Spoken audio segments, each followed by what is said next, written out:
So, good evening. We are back again. And Matty will be joining me. Big up to everyone locked in. Big up to everyone who jumped over from the last stream. Big up to Saeed for redirecting to the last stream. Appreciate it. And big up to everyone locked in here right now. I just need to send Matty the link and then I can get through the chat. Hey, big up Northside for the raid as well. Yo, love, come on. Yo, come on. Big up Northside for the raid. My guy. My guy. Listen, we're sharing it around the community, guys. Let me just send this to Matty real quick. And then we can get going, guys. Then we can get going. Pump the likes up, though. The likes are a disgrace here, guys. I feel embarrassed, guys. It's a disgrace here, guys. Clear and obvious, guys. Right, okay. Whoops. Well, there we go. Sent to Matty's email. Bosh. Job done, guys. Right, let's go through some of these comments. Let's go through some of these comments. Man said Lee is mad cute. Pretty in pink and that, you know what I'm saying? Pretty in pink. Lee Raid. Oh, come on, James. Always. Lee Raid. Rat Raid. That's how we're rolling, baby. That is how we're rolling. Rashford is a scrub. We're going to get into that. Big up, Zaid. Big up everyone locked in, man. We're going to rattle through some of these as quick as we can. Get these likes up. How many likes we got? 102 likes. Disgrace here, guys. I feel embarrassed, guys. More than you believe. More than you believe. There's nearly 500 people in and we ain't even hit 150 likes. Disgusting. Julian Brandt to Arsenal. Not for me. Not for me, my guy. Nope, not for me. Big up Northside for the raid, though. Come on, love. Big up to everybody locked in. Please take Rashford. Hey, man's gone on loan to Madrid, bruv. You know what I'm saying? Yo, let me just mod Tao up in here real quick. There he is. I don't know why you're not a mod, but there we are. You are now. We'll put you on that managing one as well because you're the OG, bro. You know what I'm saying? But yes, come on. Right, let me just text Matty and tell him that I've sent it to his email.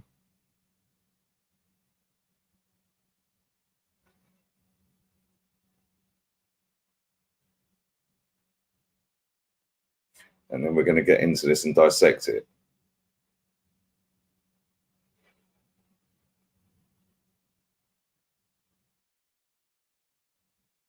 Oh, he's here already.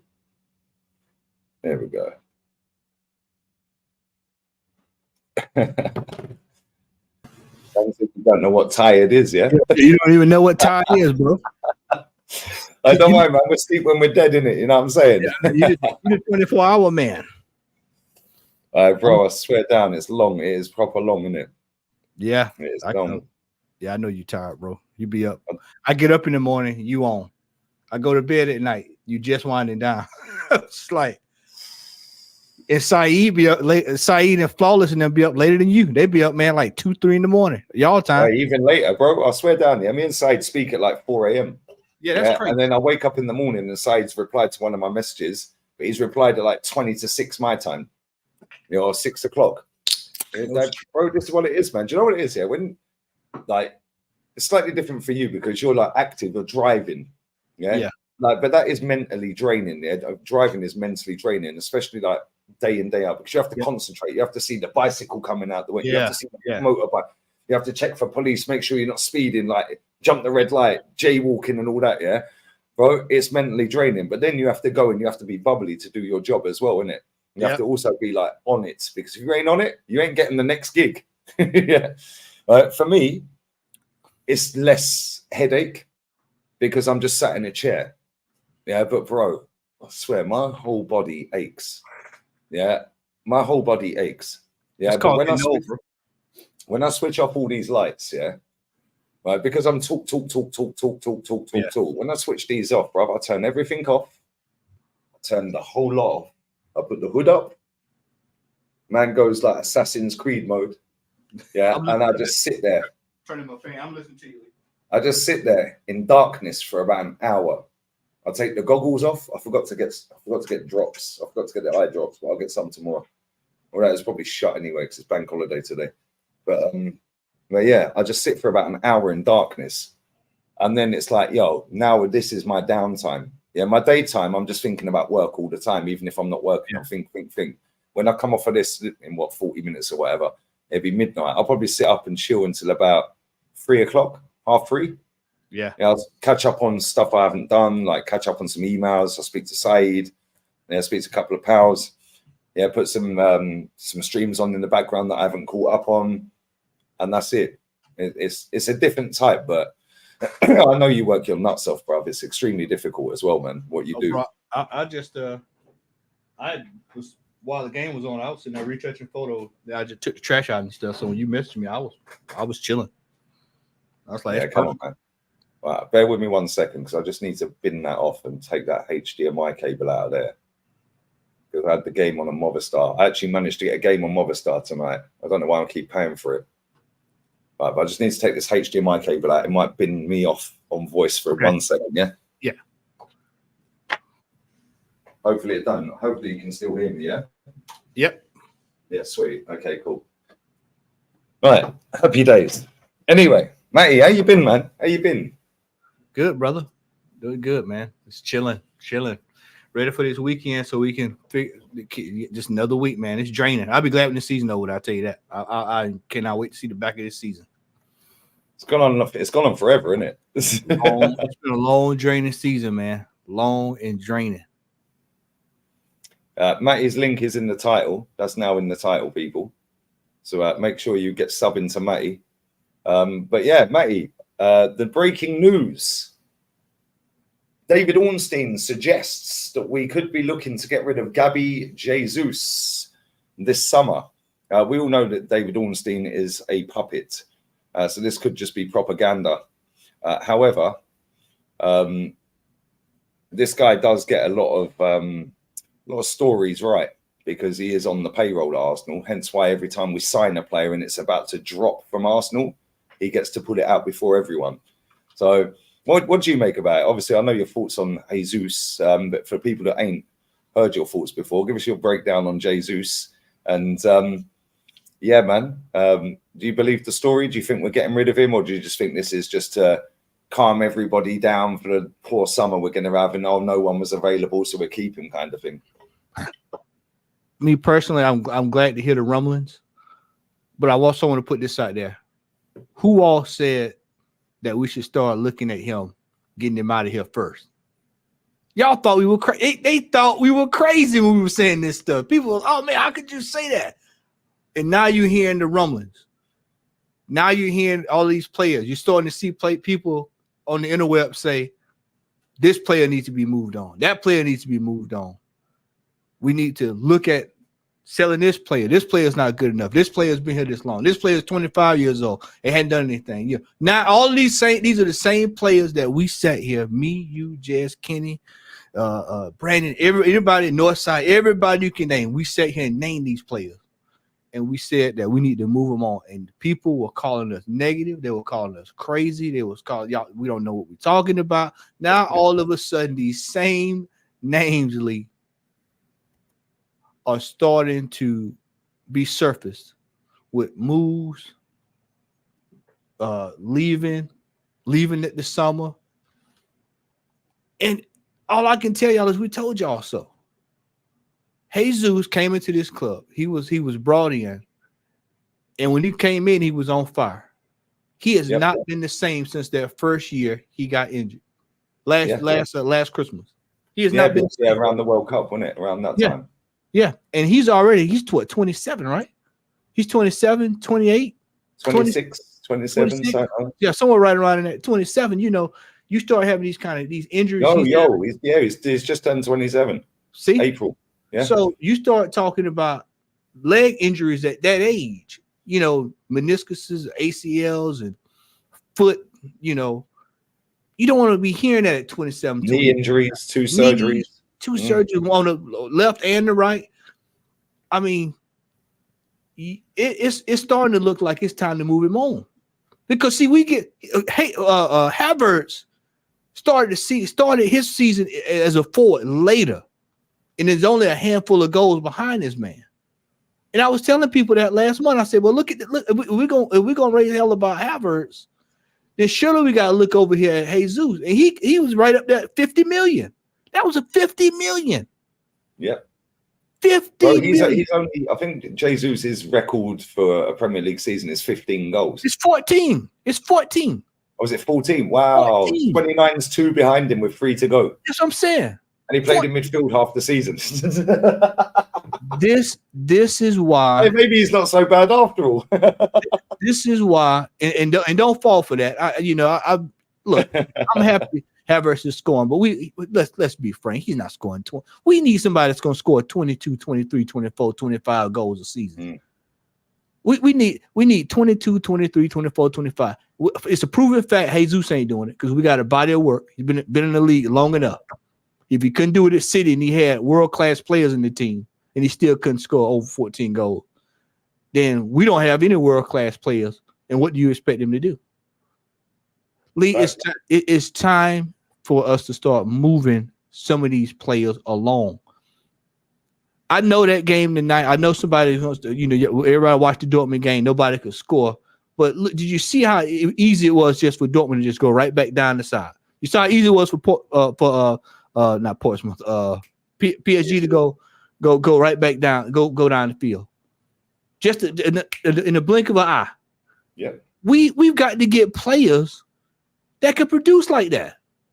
And these are the two teams people were saying they were ready for us to play. We want to play these teams.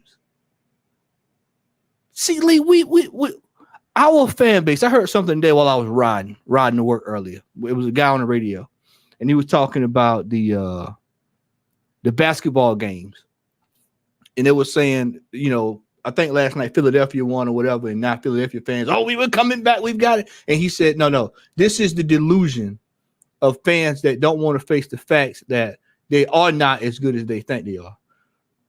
And when we look at teams like the 4 teams that's left in this Champions League, what's the one common denominator that with all 4 of the teams? They all have world-class players.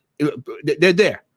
They have at least one on the team. At least one world-class player is on the team. Everyone keeps telling me that Dortmund's goalkeeper is world-class, so there's one straight away. So so at least one. We don't have any, Lee. And this is world-class. Dortmund have world-class. And Real Madrid, isn't it? Yeah, Real Madrid. The whole team is world class. It's a traveling circus of world class players. You look at where we are. This is year 4, 5, whatever it is, and we're keeping players that we know need to go. This morning, Jorginho. Big up Jez, by the way. Big up Jez. Yes, what's up, brother?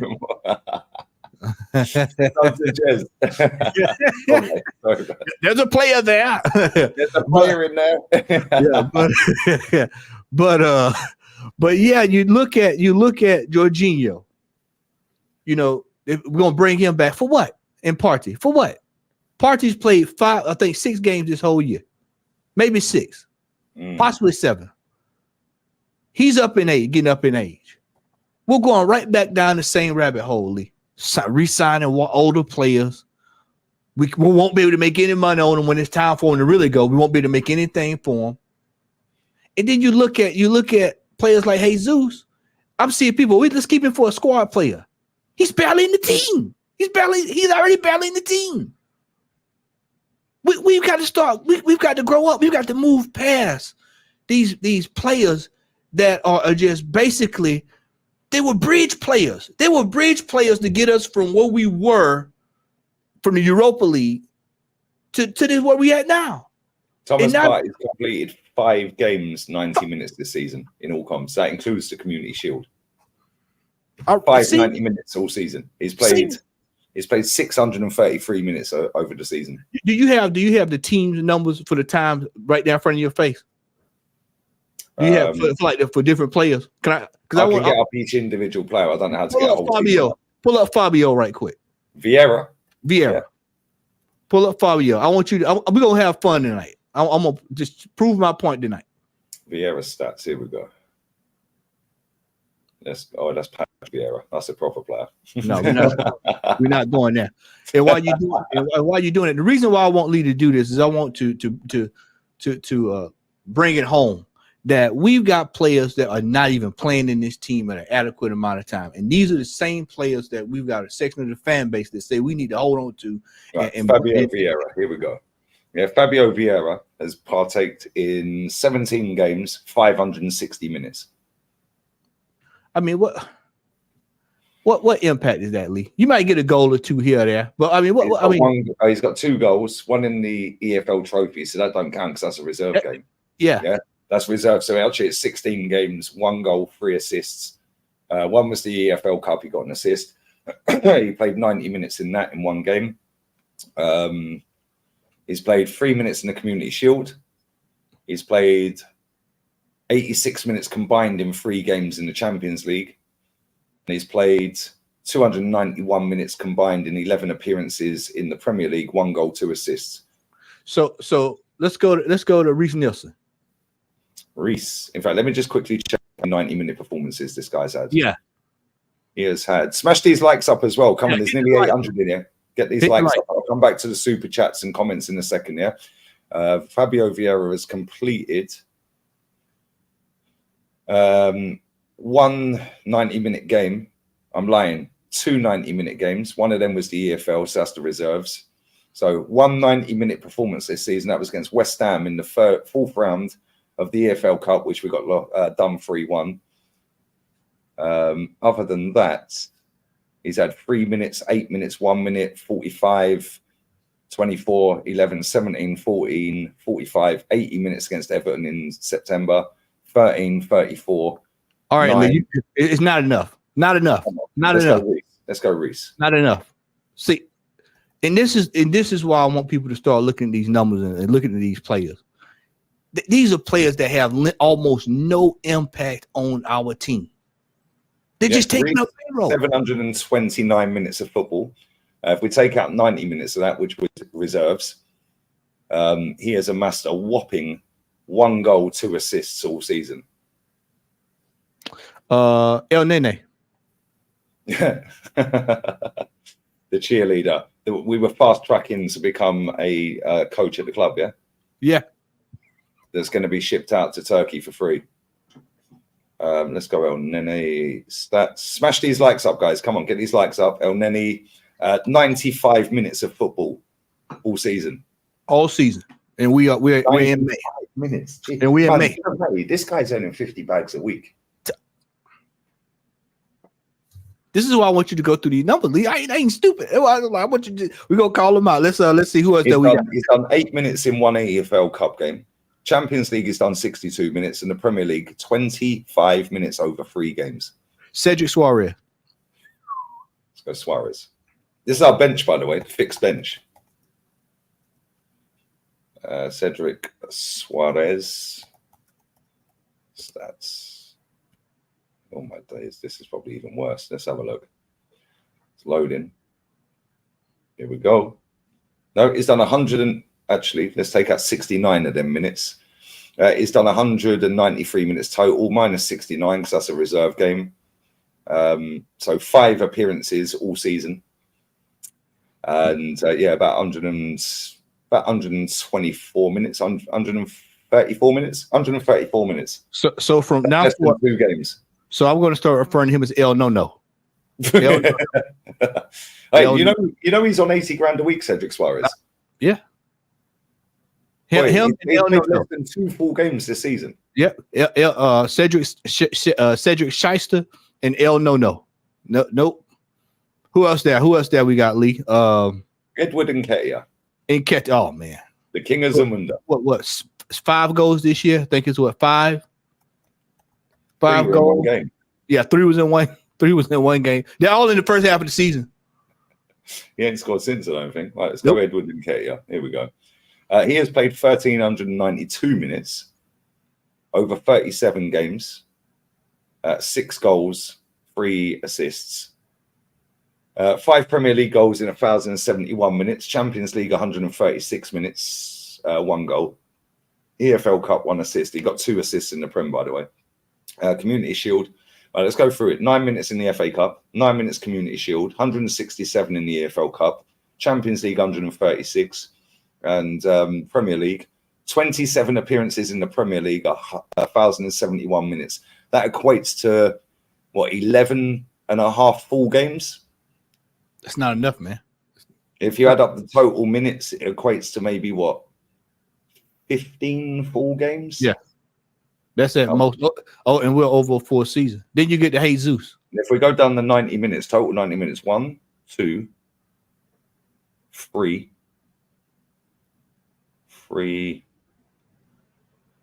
full 90-minute performances all season from what I see here. 4 90-minute performances he's had all season. This is the bare facts. This is our bench, mate. This is what I'm saying. This is what you're supposed to. This right now, the reason we're not playing today is partly due to the bench. We don't have it, Lee. I keep trying to tell people. People thought I was crazy this summer when I said we need 8, 9, 10 players. Man, that's crazy. We'll never sign that. Well, that's what we need. It ain't anybody will ever do. We need it. There's a difference in wanting. I just say I want the 10 players. We need 10 players, Lee. When you need something, Lee, you went to the dentist. When your team was killing you, you went to the dentist. You needed to go. You didn't want to go. To the point where I was like, I can't take this anymore. I've got to go. You needed to go. That's where we are. That's where Arsenal Football Club is right now. In order for us to get to the next level, we need world-class players. Jesus is not world-class. He's not world-class. He's not even a fixture in the Brazilian team. He's about to be put out of that. Yeah, mate. Yeah, I mean, he's playing more than him in the Brazilian. He's doing more than him for Brazil. Yeah. And then you got Endrick that showed up, so you know what's going to happen now. The baby Pele, brother. I big up to Rance as well for the raid. Shout out to Rance, man. Shout out to the Rance, big man. Big up Rance for the raid, man. Big up to Rance for the raid. Man said in the chat, Rance has sent Rashford to Arsenal. The brown envelopes. We're going to get to that in a bit, people. We're going to get to the Rushy thing in a minute. But no, Matty, you're cooking, bro. You're right. You're spot on. Yeah, these players, yeah, are our bench. Yeah, let's have a look. Let's have a look at our goalkeeper, Ramsdale. Yeah, let's have a look at Ramsdale stats. Yeah, let's have a look at him this season, because we paid good money for this guy, and we've got a guy for 3 million on loan. Obviously, he's going to cost 27 after that. Yeah, that's still cheaper than what we paid for Ramsdale. It's still cheaper than what we paid. Exactly. This guy has played 990 minutes of football, which equates to 11 games exactly. Yeah, full games. Right, 6 Premier League games. He's played the full 90. Yeah, 2 EFL Cups, played the full 90. Champions League, he's played 1. Community Shield, 1. And an FA Cup, he's played 90 minutes in all of them games, 11 games, yeah? In them 11 games, he has conceded 5, 8, 9, 10, 12 goals. And he's had 3 clean sheets. Do me a favor, Lee. Can you go back to Raya's performance from last year? Can you go to last year, not this year, last year? Well, for Ramsdale or Raya? Raya. I want to see Brentford numbers. Raya stats. Get these likes up, mate. Matty's link is in the title. There's 1,200 inside. Smash these likes. David Raya stats. We're going to get to the Rashi bit in a bit. Yeah, the Rashi stuff in a bit, right? This year. Just very quickly, this year, yeah? David Raya has played 38 games, 3,450 minutes. He's conceded 30 goals, and he's kept 18 clean sheets in all comps. So 30 goals in 38, which is less than 1 a game. Obviously, friends of Aaron are fuming because he conceded more than 1 a game. He's only had 1 yellow card. That was for time wasting the other week. And he's kept 14 clean sheets in the Prem, 4 in the Champions League, so 18 clean sheets. Decent keeper. I like him a lot, but go and get Emi Martinez back. Yeah, let's go back to last year. Last year for Brentford. Just loading right now. Last year, he played 39 games, 1 yellow card again, I'd imagine that was probably for time wasting at the Etihad. 47 goals conceded, which is obviously more than one a game. Yeah. 12 clean sheets, which is what just under 1 in 3 clean sheets, and he's playing for Brentford. All 12 of them clean sheets were in the Premier League, by the way. Yeah. So he's kept 2 clean sheets more this season in the Premier League. However, he's played less games in the Premier League than he did last season in the Premier League. So that performance there, 12 clean sheets in 38, is doing better for us. But obviously, you'd expect that it's a better team. Better team, yeah. So what are you saying, Matt? I'm saying that look at where we were this time last year. We were leaking in goals left and right. We were getting lobbed by Sporting Lisbon. We were getting the Southampton goal put on us. It's like you said, Raya. For me, I think we can go out and go buy better. But if I had to just pick between him and Ramsdale, I'm going Raya all day long. Same. Because he provides you a little bit more stability than what you're going to get with Ramsdale. Ramsdale needs to be moved on $45 million, and that needs to be reinvested into another goalkeeper. If you're going to keep, I tell you what, if you're going to keep Raya, because that's probably what we're going to end up doing, he needs to go get a goalkeeper that can literally put fire up under him. So if he knows he screws up, he's on the bench. We've got to get players in this team league that challenge not only for when they come in, but they need to be taking the whoever's position that they at any given time they can take the person's position that's started. We got to get over this. This is big boy football. Well, what if he bring this player in? And wouldn't that upset soccer? No, soccer, he needs that. As a player, he needs that. You look at some of these players. Today I heard somebody mention Odegaard today about well, we need to bring in somebody to challenge for Odegaard's position. Well, we've been saying that for over a year. Yeah, he's done good this last month, but he needs somebody that's going to come in and be on top of him. He's too hit and miss. Listen, Odegaard's very good. He's very much. He's what Arsenal fans, and this is going to sound mad off key. Yeah, he's what Arsenal fans thought Mesut Ozil was going to be. Yeah, in terms of the goals dictating the play. Yeah. However, when you actually look at the numbers, and actually look at the technical ability, Ozil's light years clear after the same amount of games. Yeah, but that's because it was effortless for Ozil. Yeah. But this guy's playing in a better team, and his numbers are worse. But he is the main figure of our team. Yes, everyone talks about Saka. Everyone can talk about Rice and the centre backs. Everything goes through Martin Odegaard. If we play well, he has an amazing game. If we play shit, he's nowhere to be seen. And that is very similar to Mesut Ozil. When we were purring, remember the goal against Leicester? Yeah, when we did that, remember his Ludogorets hat-trick and all. When we're balling, Mesut Ozil looked like the best player on the planet. Martin Odegaard looks like the best player in the league when we're purring. But when the ships are down, both of them players disappeared. Yeah. Difference is this guy is not fit to lace that guy's boots. Yeah. And I never rated Ozil at Arsenal. Yeah, he was insane at Real Madrid. However, he had a proper manager. He had pressure on Mourinho. Yeah. And what happened in a league that's less demanding, less pace and power, hooked off after 60 minutes, 65. Yeah. We played him 90 minutes week in, week out and run him into the ground. Martin Odegaard, I've never seen a captain get hooked off so much in my life. Yeah. And when it's good, it's good. Bayern Munich, I thought he was brilliant. Yeah.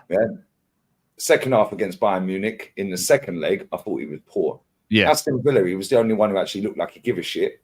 Yeah. Wolves, I thought, again, he was one of our better players, if not the best player, along with Ben White again. In the games where we're struggling, he flatters to deceive and he gets overrun. Aston Villa, he was brilliant in that first half against Aston Villa. As soon as Unai Emery tweaked it, nowhere to be seen. Yeah. Yeah, and that is the problem. We've got too many players in our first 11 that are like that. Yeah, Martinelli. Yeah, Jesus when he starts. Saka. Odegaard. Declan Rice has been really good this season, but there's been games where I'm just like, yo, this is Declan Couscous, bruv. Yeah, and where's the replacements? The replacements we've just gone through, and they're fucking they're crap, bro. Well, this is what I'm saying, Lee. We sat there for all those years in the Europa League. You saw AFTV. You saw everybody. Oh, we got to do this. We got to get to the Champions League. We got to qualify so we can get the best players so they'll come to us. Well, we qualified. Where were the best players at in this summer? I don't hear about Declan Rice. Where were the best players at? Where was the world-class players at coming in? January. Where were the world-class players coming in? 2 in a row. 2 in a row. Nada. Zero. Zilch. Where are the world-class players?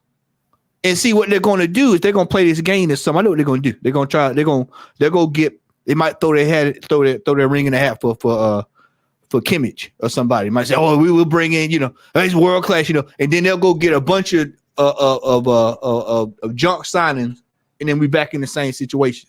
We said I think it was you that said it on Jez's channel yesterday. We always get that one signing that takes everyone's eye off the ball. Yeah, Declan Rice, not Martin Odegaard, Mesut Ozil, Jesus, Alexis Sanchez, Aubameyang. Yeah. Yeah. Like, do you know what I'm saying? You never get 3. You never get 4. You never get 2. It's just one.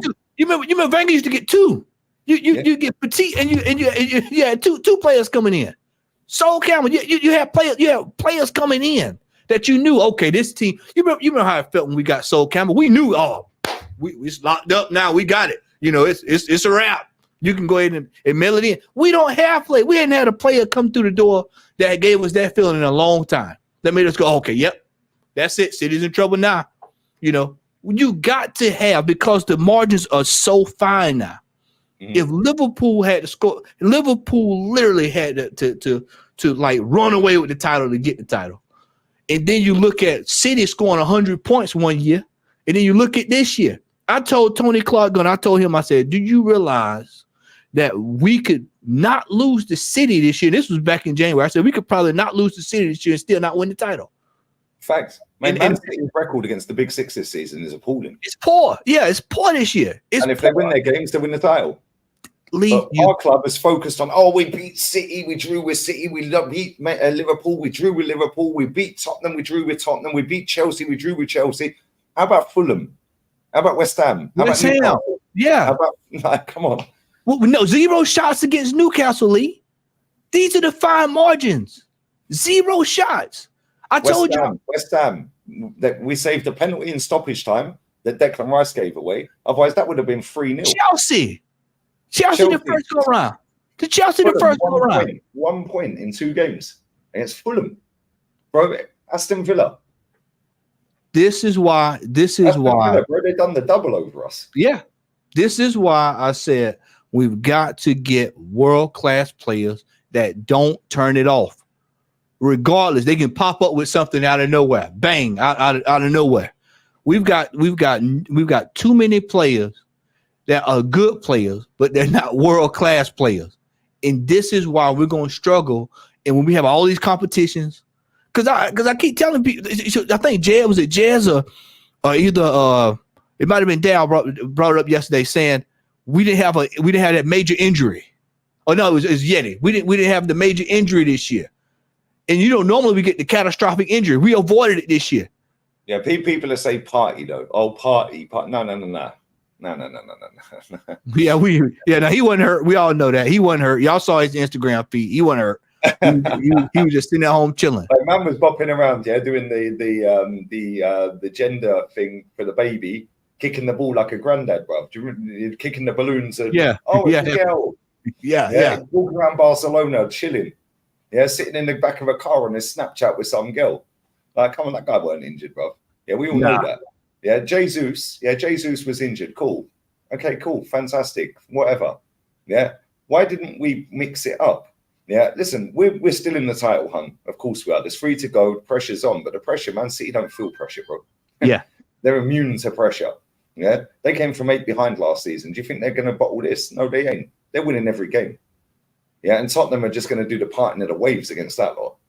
Yeah, Man United might do the same for us. However, doesn't matter. Doesn't matter. Man City, even if Tottenham don't fold, they're beating them anyway.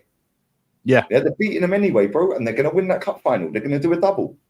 Yeah, and we've only got ourselves to blame. When we're playing 29 in midfield for half a season, we're sitting there. I said this yesterday with Jez and the guys, I said, We're sitting there going, just watch 29 for 5 minutes. Don't watch the game. Just watch him. Yeah. And we're like, he's hiding behind the referee. Yeah, he was. He was hiding. He was cheaping. Now we put him up front. All of a sudden, we're like, yo, okay, this guy's doing little back heels. He's linking the play. It looks like he's got a bit of confidence. He looks a little bit quicker than he was at the start of the season or the middle part.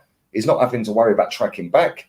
Yeah, he's linking play really well, and he's getting goals. All of a sudden, cool. We're going, yo, he ain't a problem right now. Yeah, but when we're playing him in midfield, we could have played him up front instead of Eddie Nketiah. Yeah, exactly. And then you're Jorginho in midfield or someone else. Like we could have put Smith Rowe in midfield. Where's he gone? You know, he's eating burgers and he's hiding and eating burgers on the. You know what I'm saying?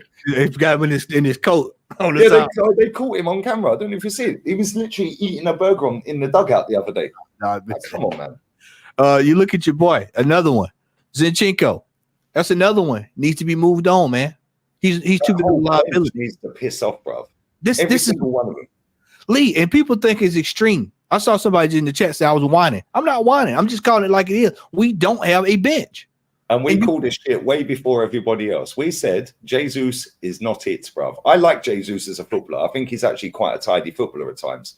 However, yeah, he's not going to get me enough goals to win me the title. Yeah. And then with the 2 knee surgeries, since he came back from that first knee surgery, when we shoehorned him back in the running last season, he has been absolutely dog awful. Yeah. And that was over a year ago. Yeah. Yeah, that was 14 months ago. We forced him back in. We bottled the title. We did it again this year. I've been on for the longest. Pause. Yeah, for the longest. I've said, Joe, stop playing him at left back. Yeah, play him in midfield. If we're going to play him where Odegaard plays because he is a number 10. So I've a replacement for Odegaard. Bring him on. He's got very good short game passing. Yeah, and he's tidy on the ball. Yeah, but he's too emotional, bro. Yeah, that guy just not for me. So bin him off totally. We've been calling this for the longest. Now all of a sudden, oh, Jesus ain't it. Zinchenko ain't it. Yeah. Oh, all of a sudden, Smith. Oh, if we get a decent offer, we've been calling this. I said last summer, yeah, if we get 40 mil for Smith Rowe, bin him. Just get him out of here. Now all of a sudden, oh, if we can get money for Smith Rowe, I said about Reece Nelson. Yeah, he's good. He's not a bad player, but he ain't Arsenal level, and the manager thinks so too because he never plays him. All these players we're saying, all of a sudden, the managers, we've just gone through their minutes, bro. Yeah. Well, the manager agrees with us then. And then all of a sudden, the fan base catch up 2 years later. Yeah, so it's not whining, it's speaking factual, and people don't like facts, bruv. It's just like the other day when we were talking. Dale, if you're in the chat, I love you, brother, but it's the whole Martinelli. You know, somebody came in this summer with a big money offer. 70 mil, 60 mil, see you later. Hey, bro. Martinelli, bro. Yeah, I do too. We ain't doing it. Yeah, if you can take that money and go get somebody else that's better, you go for the better option. You know, he hasn't progressed at all under this manager. Don't let last season's goals fool you. Yeah, that guy was balling out under Unai Emery playing as a striker. Yeah, now we put him on the wing. He'll have the odd game against Trent. Well, I could have a good game against Trent because he's crap. Yeah, defensively he's trash. You could have a good game. You could skin Trent every time you play him, mate. Yeah, you look at this, and it's just like I keep telling people. These players have been on this team for 4 and 5 years. If you're still finding yourself in the same situation that you've been in, and you keep coming up short, you got to start asking questions. You got to start looking at the manager. You have to start looking at the players. You got to start looking at everything as a whole. You got to look at it from 30,000 feet. You have to look at everything as a whole. And we are not built to compete on all fronts. We're not built to compete on all fronts. And people have to come to the reality of that. They have to come to the reality of it. But where do we go? Yeah, I want to get the super chats in a minute as well. Big up to 1,300 locked in. Get these likes up. Sub to Matty is in the title. We're going to pause. We're not going to touch on Rashford. Pause. You know, this ain't a Diddy house party, bro. We don't do that shit around it. You know what I'm saying? This ain't Epstein FC. But we're going to speak about Rashford later. Matty, I swear to God, yeah, the problem is there's too many fans in this fan base that are emotionally attached to certain players, right? And the facts remain. The aim of the game is to win, not finish second. AC Milan sacked their manager the day after they couldn't win the league. Yeah, they sacked him. Yeah, Real Madrid, we know sack managers. Yeah, just like that. Yeah, and who was it that said to me? Dave said it on the watch on for Real Madrid last night. He said if Ancelotti doesn't win the Champions League, he's in hot water. Yeah, He goes, it wouldn't surprise me one bit if Perez sacks him, even if he wins the league and the Super Copper he's already won. Because it wouldn't surprise me. In worst ways, he might give him that extra summer. But if he starts the season poorly and Mbappe's there, boom, he's gone by October. Yep. Yeah, doesn't matter if it's Ancelotti, bro. They sacked him once already. Yeah, and this is the thing. You see these managers. Look at Nagelsmann at Bayern. They sacked him second. They're in the Champions League quarters and the cup. Tuchel goes in there, gets kicked out the cups, but wins the league last day of the season. Now they're sacking him. Yeah, because he finished second. They're in the Champions League. Yeah. They could win the Champions League. He's still getting sacked. Yeah, and this is what we have to aspire to be. It's about the mentality. Listen, we're not going to be as big as Real Madrid and some of these other clubs, but instill the mentality. The problem is they're all hoodwinked, bro. Top 4 is a trophy. You can get better players. Yeah, 15 years ago, maybe. Yeah, but let's not forget, we signed Aubameyang in Europa League, Wenger's last ever signing. Zlatan and Pogba went to United in the Europa League. Yeah. I didn't say he went to, and Conte went to Chelsea when they finished 10th.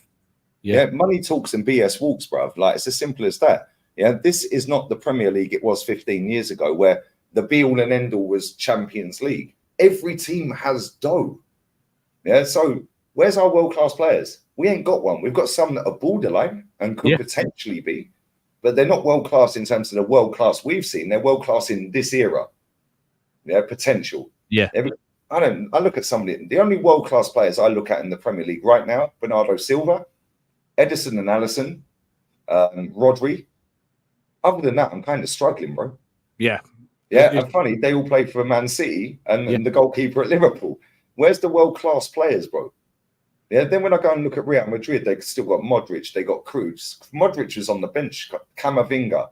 Yeah, they got Rodrigo, they've got Vinny. Yeah, Vinny was poor last night. Cool, he bagged a brace though. Nobody cares if they win the Champions League. He's been poor for a minute as well, Vinny. He's been poor for a while. Yeah, Foden's borderline world class for me. The chat is saying KDB. He's getting up there in age now, man. You can see it in the he's on the downward. He's on that back end part of his career now. For me, in this era, KDB was world class. Salah, as much as I don't like him and don't rate him, I don't know him, I don't like him not that way, but I don't like him as a footballer. You'd have to say in this era of football, he was world class. Yeah, same with KDB. I like KDB, but bro, when we're talking about proper wingers and proper midfielders, they're nowhere near the fucking level. Yeah. Even Bernardo's a sick footballer. He ain't getting in teams from the 90s. Now, most of the players today, it just ain't happening, man. Unless you was like on that cusp in the early 2000s, you know, your Modric, Lord have mercy, not him. Nick Carter. You know, somebody put Modric in there, it was on my head. But you know, it's just like you look at the system, like and I told you just the other day we were talking on the phone. I said, you know, you look at the players that are in our system. And the reason why you don't see players like Martinelli go to the next level is because the manager can't develop those players. So how do you solve that problem? You buy a player that's already developed and you play them in that position. Facts. Because they're already set, ready to go. They just need someone need to go in and do their thing. And then he has to start letting the players do their thing. Because a lot of times, if you notice, our players, they play their position and that's it. You don't ever see them switch. You don't see them move around. You don't see things shift in the game. You know, look at Real Madrid last night. 1 minute, Vinny Jr.'s on the right and Rodrigo's on the left. Do you remember back in the day, Ljungberg and Pires, they swap all the time. Yeah, they're swapping. Yeah, this Giggsy and Beckham would swap. Yeah, look at Bayern Munich. Look at Robin and Ribery. You look at. You pop up and then here come Robin out of nowhere, you know. But like, yo, how's Robin on the left? He's playing on the right because they swap. Now it's you have to stick to this set part of the pitch. You have to stick to this quarter of the pitch. You go past there, you're getting hooked. You don't defend.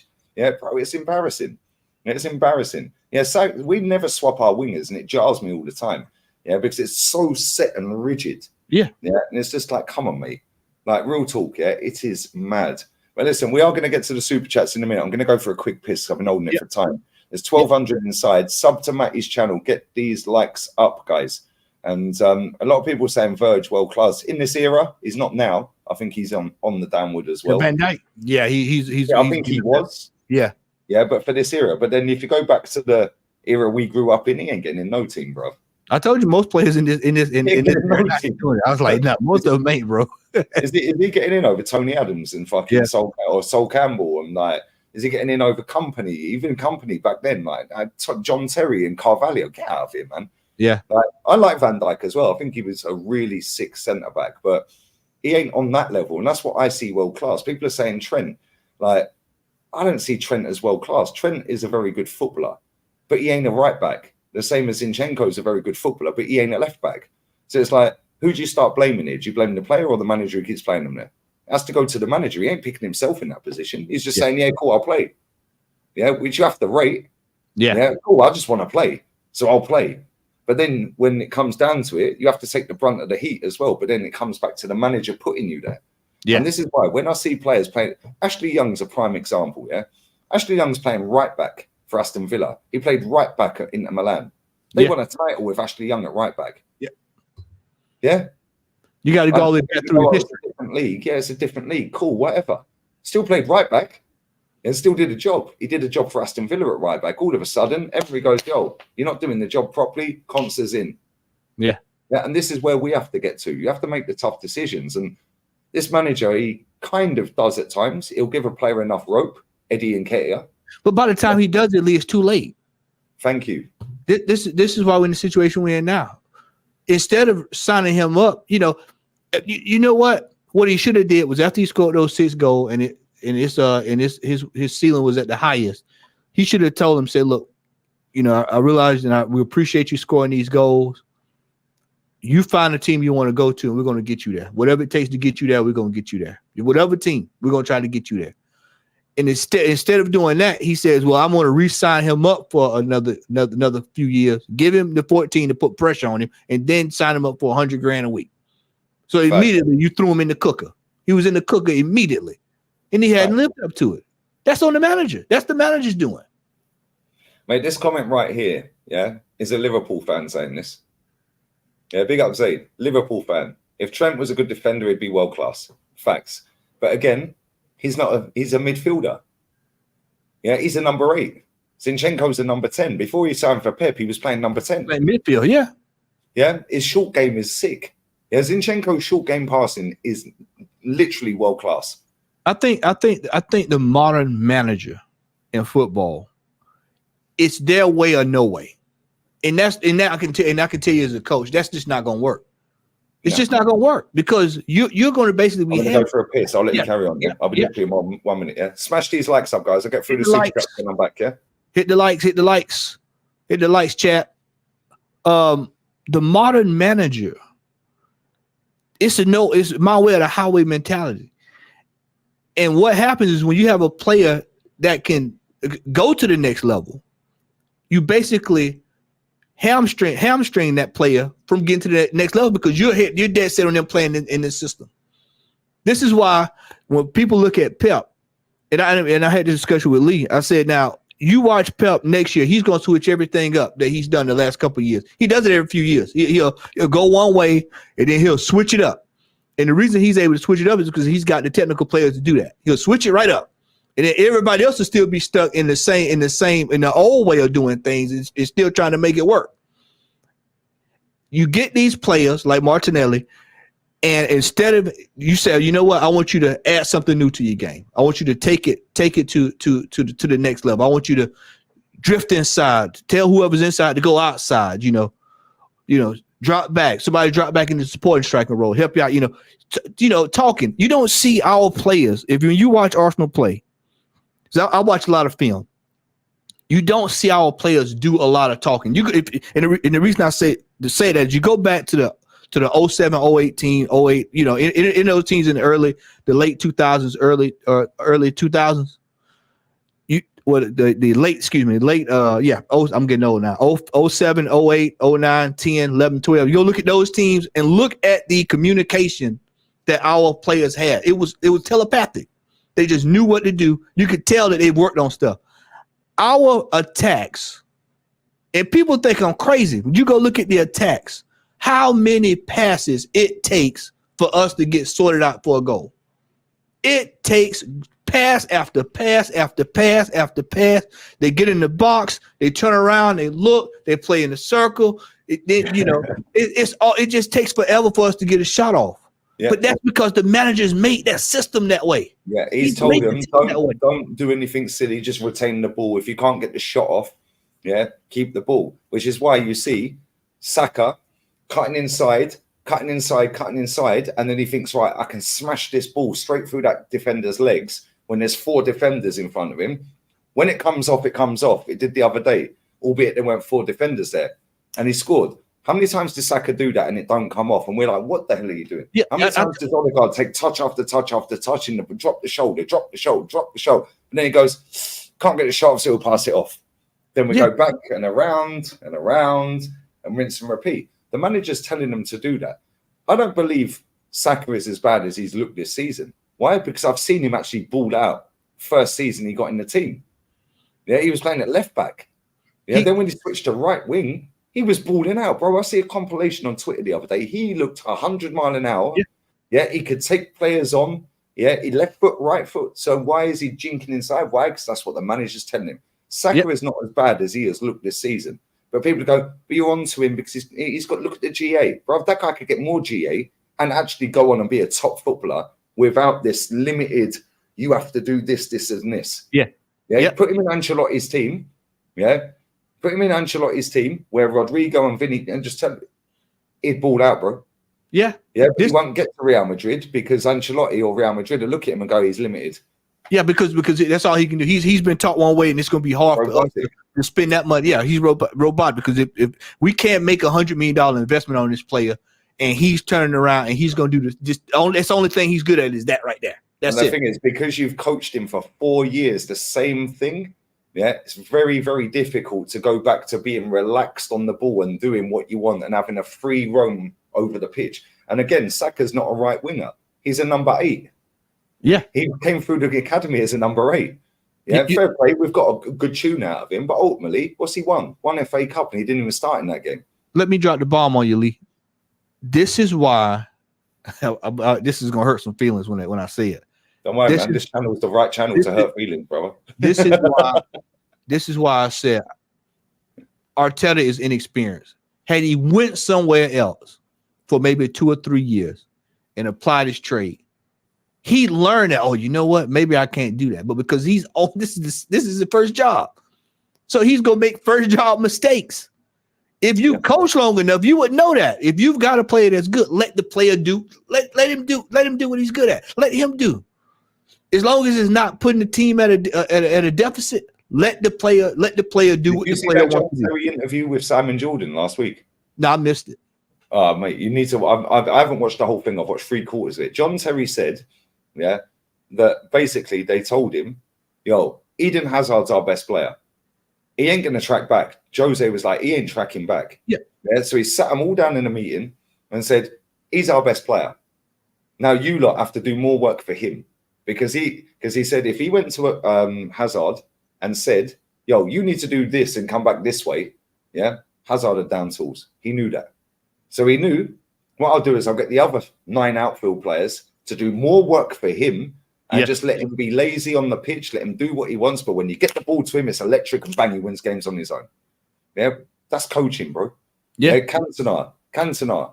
Yeah, Man United. Do what you want, mate. Yeah. This guy, you get the ball to this guy and he's going to kill the game. Yeah. Thierry Henry with us. Arsene Wenger didn't need to coach on. He coached him in the beginning. Of course he did. And said, you're playing out on the left. Why did he tell him to go out on the left? To get him taking players on so he can now play anywhere. After he got to a certain level, Wenger was just like, yo, just give the ball to him. Lee, look at where he used to pick the ball up and where he run with the ball. He'd be picking up from back with the defenders. Going to length of the ball against Liverpool when he scored that hat-trick. Yeah. And he picked the ball up and done Jamie Carragher and Sammy Hippier or whoever it was. Yeah. And they baby giraffed into each other. Yeah. He picked it up in the center circle on the halfway line, bro. If he was under Arteta and that happened, he'd tell him to pass the ball 10 times before he get down and take a shot. So when he went to Barca, I've seen the Henry video he did, with what's his name, Diary of a CEO, and others. And he said when he went to Barca, he goes, Pep substituted me because I didn't track back. And I was like, why do you want me to track back? He goes, because we have to give the ball to Messi. Yeah, and you ain't doing what you're doing for Messi. And he was like, yo, this is wild. Yeah, hooked him off. Jack Grealish said it last season. Yeah, they said, what do you feel about playing left back today? He goes, well, I don't really like playing here, but I know I have to do it for Pep. Yeah. Jack Grealish ain't a fucking left back. And this is the thing. These ballers in this era, bro, they're so restricted. And I know there's so many good footballers in this league, yeah, but they're not allowed to shine. Yeah, Grealish. Yeah. Grealish is a prime example. That boy at Aston Villa is fucking what a gem. Yeah, but he's in that team solely to win free kicks. Yeah. And solely to retain the ball and get him up the pitch, to pass it into De Bruyne, to get it to Haaland. That's his job. Don't worry about GA, bruv. You'll just get us up the pitch and win us enough free kicks, or square it to De Bruyne to get it in the box for Haaland. That's not his game. You know he ain't enjoying his football, but guess what? He's lifting them, so you don't give a shit. Yeah. It's mad. I mean, it's okay. It's just that, that's just the modern game. And so for Arsenal, because we know that we've got a system-based manager, he's going to have to buy world-class players that can fit his system. Because he's not going to develop the ones that's here. If anything, we're going to waste time. We're going to waste time with a lot of these players. And then we have to start having this discussion too.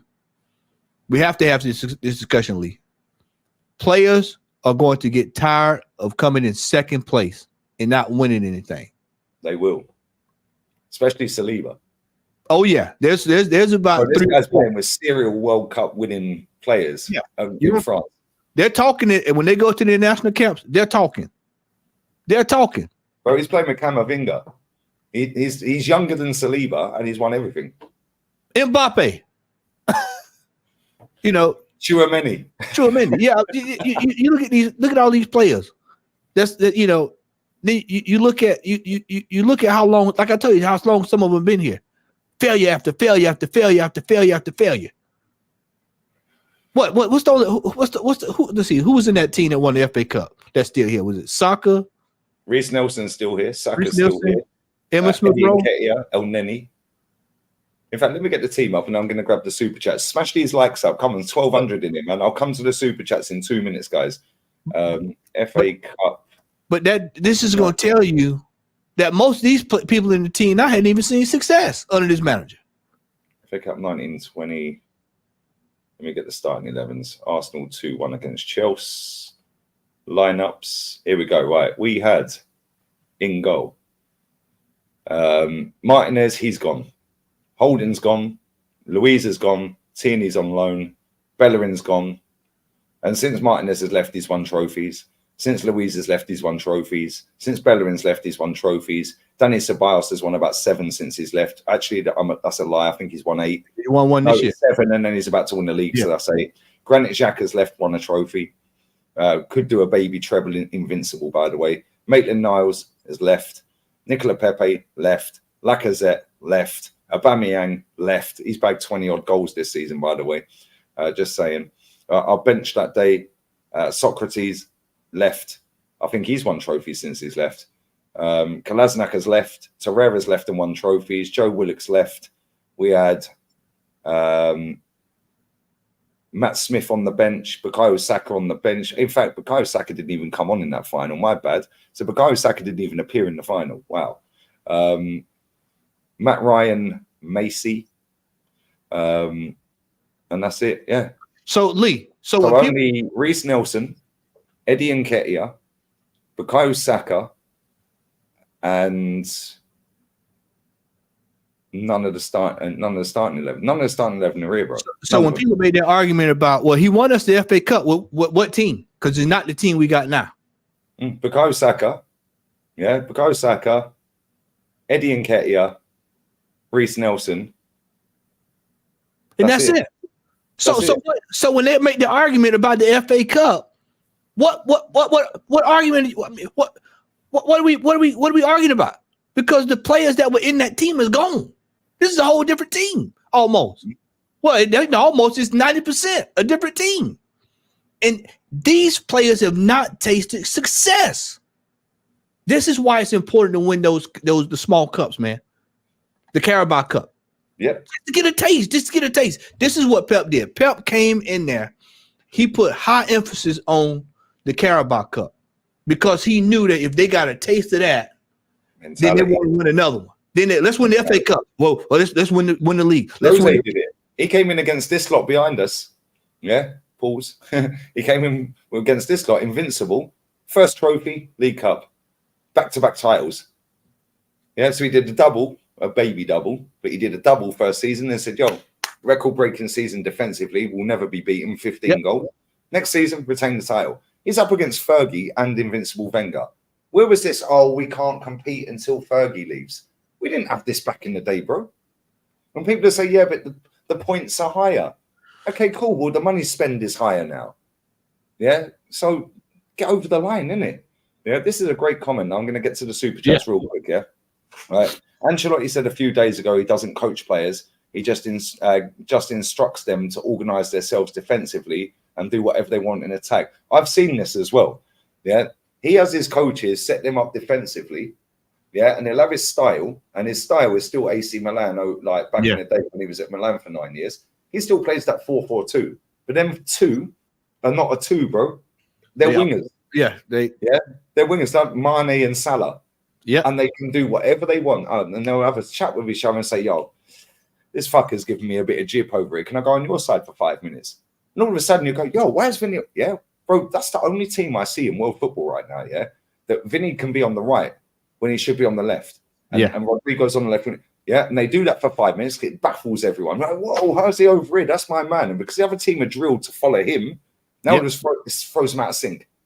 Yeah, I see yesterday, Thomas Tuchel rip Kim Min-jae to pieces in his post-match. Yeah. Ripped him. He said he made 2 mistakes. He was naive, he was aggressive, and he was stupid. He shouldn't have done what he done.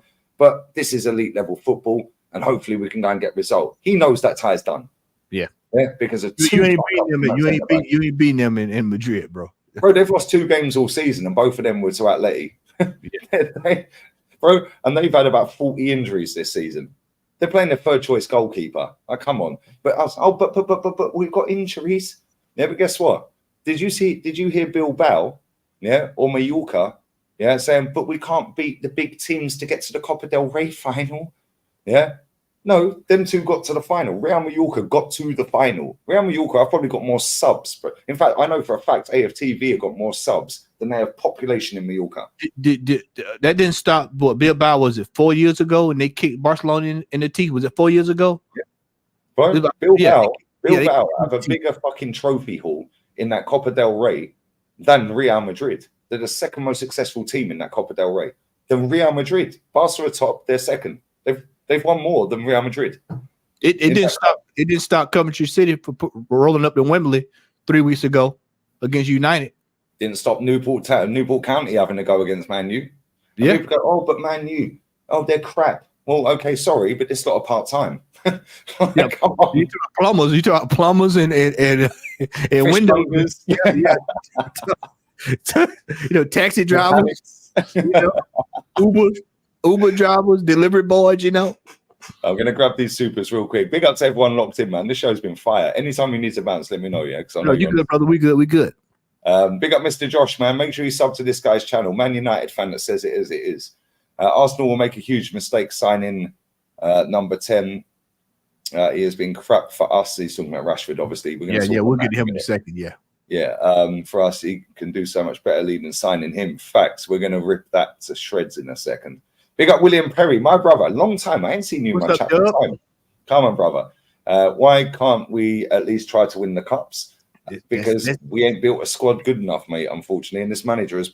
Look, so I think it was Northside said to Deji, and I got Deji Spurs on here tomorrow, so be kind to that guy. Oh, man, that's gonna be lit. After the Villa game tomorrow, he's on here. Shaking the bums. Yeah, come on, twerking. Yeah, Dusty Arsenal and that. Yeah, Dusty Deji is on here tomorrow. Man said Mr. Sales, call me Mr. Sales. That was funny, but yeah, he's going to be on here tomorrow. But Northside said to him, he said, "Yeah, but you lot are trying to go, from." Never breaking your virginity to trying to get a 10 out of 10. Yeah. And this is what Arsenal were trying to do. They dismiss all the cups, which is your virginity. Yeah. Right? And working your way up to the 10. You just want to go from 0 to 10. Nah, don't work like that, bruv. Don't work like that. Yeah, big up William, man. Great comment. Big up deluded Chelsea fan. Arteta can fix Rashi like, nah. No. Right, let me ask you a question, deluded Chelsea fan. Would you take 29 back? Yeah, how about that one? Big up for the super chat, my brother. Proper Chelsea. This is not Chelsea. What's Big up, up Carl Walsh as well. Come on. boy? What's up, man? Big up Walshy, man. 1-0 with these players. Not good enough. Simple. Gents, 29 Martinelli, Raya can go with them fringe players too. Saka better sort himself out, or he can go too. Sick of the standards. Bro, this is the thing. Players and these, bro, the PR is crazy. Yeah. And it's like, who can do better? Oh, but there's no guarantees. No, there is no guarantees, but there was no guarantee that when we got rid of the manager before Wenger, yeah, I've frozen. Have you frozen? Can you hear me? Yeah, I see you. Yeah, I can hear you fine. Yeah, you're fine. I'm gonna have to reboot my Mac. Yeah, it does this all the fucking time. I'm gonna have to reboot my Mac. There's no guarantee that when we sacked George Graham that we were gonna get Wenger in. What credit did Wenger have in the bank when we signed him? Because everyone was like, Arsenal who? Yeah, man nicked 3 trophies or actually more. 3 league titles off of the best manager I've ever seen. Yeah, I'm going to reboot and I'm going to come back. Yeah, I'll be literally 1 minute. Sorry, mate. Smash the likes up, guys. Hit the likes, hit the likes, hit the likes, hit the likes. Yeah, you look at Arsene Wenger when he came in and where United was. You look at what he had to deal with. You know, I have a soft spot for Arsene Wenger up until he got long in the tooth there with the team, because you had to constantly reinvent the team to compete. What we've done is we just, okay, if this team we finish in second, so we'll just let's keep it all together. Let's go. Let's try again. Let's have another run. Let's have another run at it. And it's the same. You keep doing the same thing over and over and over, but you keep getting the same result. We've got to do. Now, I just saw your comment there about United almost sacked Fergie. You know, a lot of people forget that then he started winning. This is true.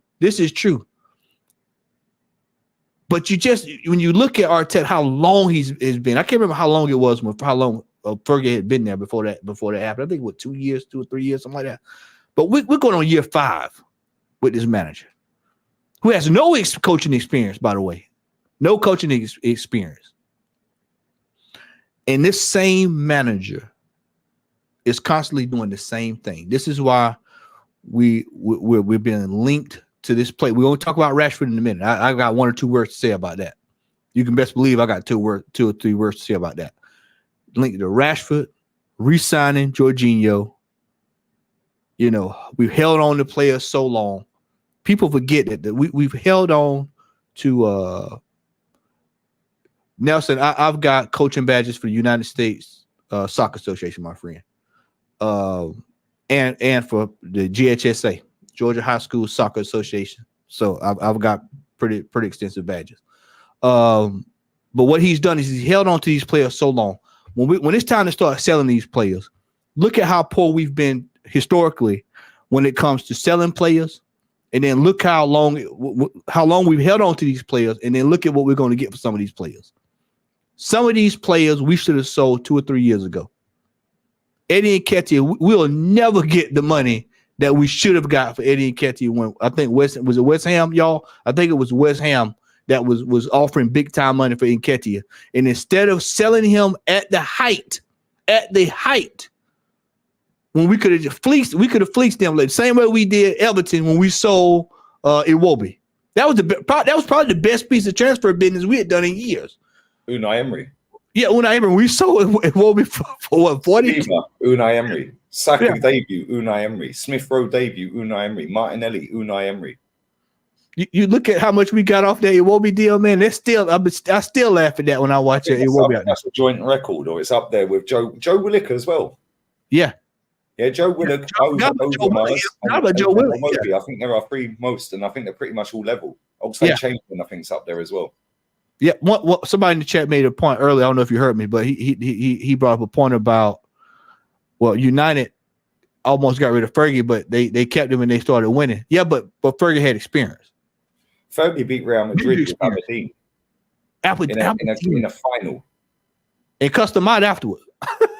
I think he won at St. Mirren before that. Yeah, Fergie had won a title with St. Mirren. I think he then went to Aberdeen. Yeah, I think he won 2 titles with Aberdeen. I may be wrong, but I'm pretty sure he won 2 titles with Aberdeen. Yeah, and let's be real, if you go through the Scottish League, I think it's been going for about 128 years. Yeah, and I think 122 of them years or 124 of them years, they've been won by Celtic or Rangers. Yeah. If you look at the others, yeah, most of them are Fergie. Yeah, and then he got to a cup final. I can't play the clip because I'll get done for copyright. Yeah. He beats Glasgow Rangers in the cup final. They win the cup final 1-0. No worries, man. He beats Glasgow Rangers in the cup final with Aberdeen. Yeah. And on the interview at full time, that's not an Aberdeen performance. That is disgusting what happened out there today. Yeah. He goes, only 2 players in my team can walk off that pitch and say they played well. That was disgusting. They just beat Rangers. Why? Mentality. Yeah. Don't think just because you won the fucking cup, you're good. Yeah. He then beats Real Madrid in it weren't Champions League. I think it was the Super Cup final. Yeah, or something like that. Yeah, I can't remember. Maybe the equivalent of I don't know what it was, but it was a European trophy. Aberdeen up against Real Madrid and Fergie. He then goes to Man United. Yeah, cool. Took him 5 years. Let's stop let's stop comparing Fergie, the greatest manager of all time, yeah, to Mikel Arteta. Yeah, because guess what? This guy had never fucking managed a team before. Yeah, and the last time Man City lost a Champions League game at home, yeah, in normal time, yeah, Mikel Arteta was managing that game against Lyon. Yeah, because I think Pep's mum had passed away. Yeah, come on, that's what we're doing here. It's almost like you get an experienced coach, you get experience, yeah, and you get the dues, isn't it? And this is why CV is always important. Man United gave him time. Fair enough. Well, we've given this guy nearly 4.5 years. And he's won 1 FA Cup. Fair enough. That's one more than Fergie won in that time. But does anyone genuinely believe when they put that silly comment in, yeah, that this guy's going to go and dominate the Premier League? Get out of here, man. Yeah, turn it in. Now we have to wait for Pep to leave. Go and get me Inzaghi.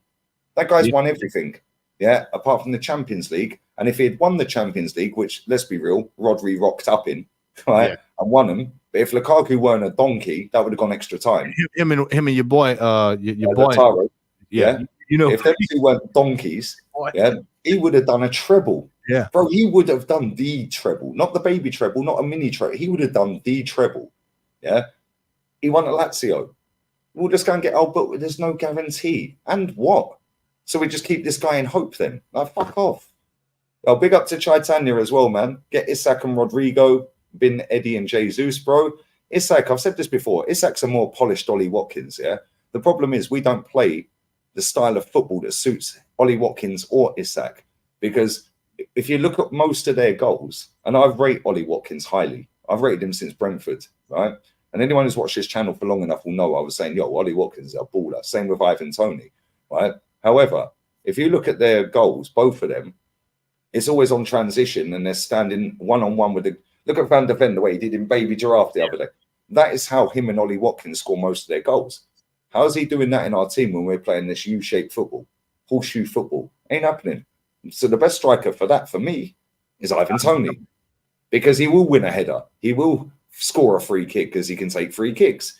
Yeah, he can. We get the defenders in there and they can score. He will link play. He's got elite level link-up play. I don't see them two having elite level link-up play. And as for Rodrigo, I actually think Rodrigo is better than Vinny Jr. Technically. Yeah, I actually think Brahim Diaz is better technically than Vinny Jr. However, just because Mbappe's signing for that club, none of them lot are leaving, bro. Yeah, and Chaitanya, I know you're a G in my chat always, yeah, and it's not mugging you off, of course, yeah. None of them forwards are leaving Real Madrid. Do you know why? Because they understand the aim of the game is to compete on all fronts. Yeah, so they'll build a squad. Yeah. Modric is going to go. That frees up Mbappe's number 10. Cruz is staying for 1 more year. And then the baton's passed to the Bellinghams, the Tchouaménis, the Camavingas to take it forward, the Valverdes. Yeah, then what they'll do, Rudiger's coming to the end. They'll be sniffing all over Saliba, bro. Kind of sounds like they had a proper youth the Goulet. Yeah. If you go from 25 below, like youth project, a proper youth project. 25 and below, they got the left back. What's his name? Not Mendy, the other one. Can't remember his fucking name. Yeah, they've got Militao. I think it's 25. Yeah, they've got Bellingham. They got Tchouaméni. They got Camavinga. They got Valverde. Yeah, they've got Rodrigo. Yep. They've got the baby Pele coming in. They got Mbappe. I think he's just over 25 now. Yeah. or he is 20, maybe he's 26, but either way. Then they got Vinny Jr., Fran Garcia. That's it. Thank you, chat. We got the chat. Yeah. Look at that as a youth project. Look at that as a youth project, bro. That's a youth project. That's when I hear youth project, that's what I'm talking about. The best. See, when we talk youth project at Arsenal, we talk about potential. The potential. Reece Nelson, Eddie Nketiah, Fabio, Smith Rowe, Fabio Vieira.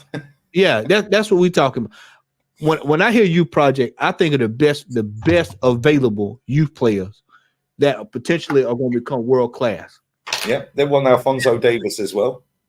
Yeah, that's right. I forgot to get him too. Yeah, I forgot to get him. So he can't defend. Yeah, Garcia's rapid as well. Yeah, Garcia's rapid, but he can't defend. He can't. Sorry, he can defend. He can defend, but he ain't that good. Yeah, going forward, he's quick.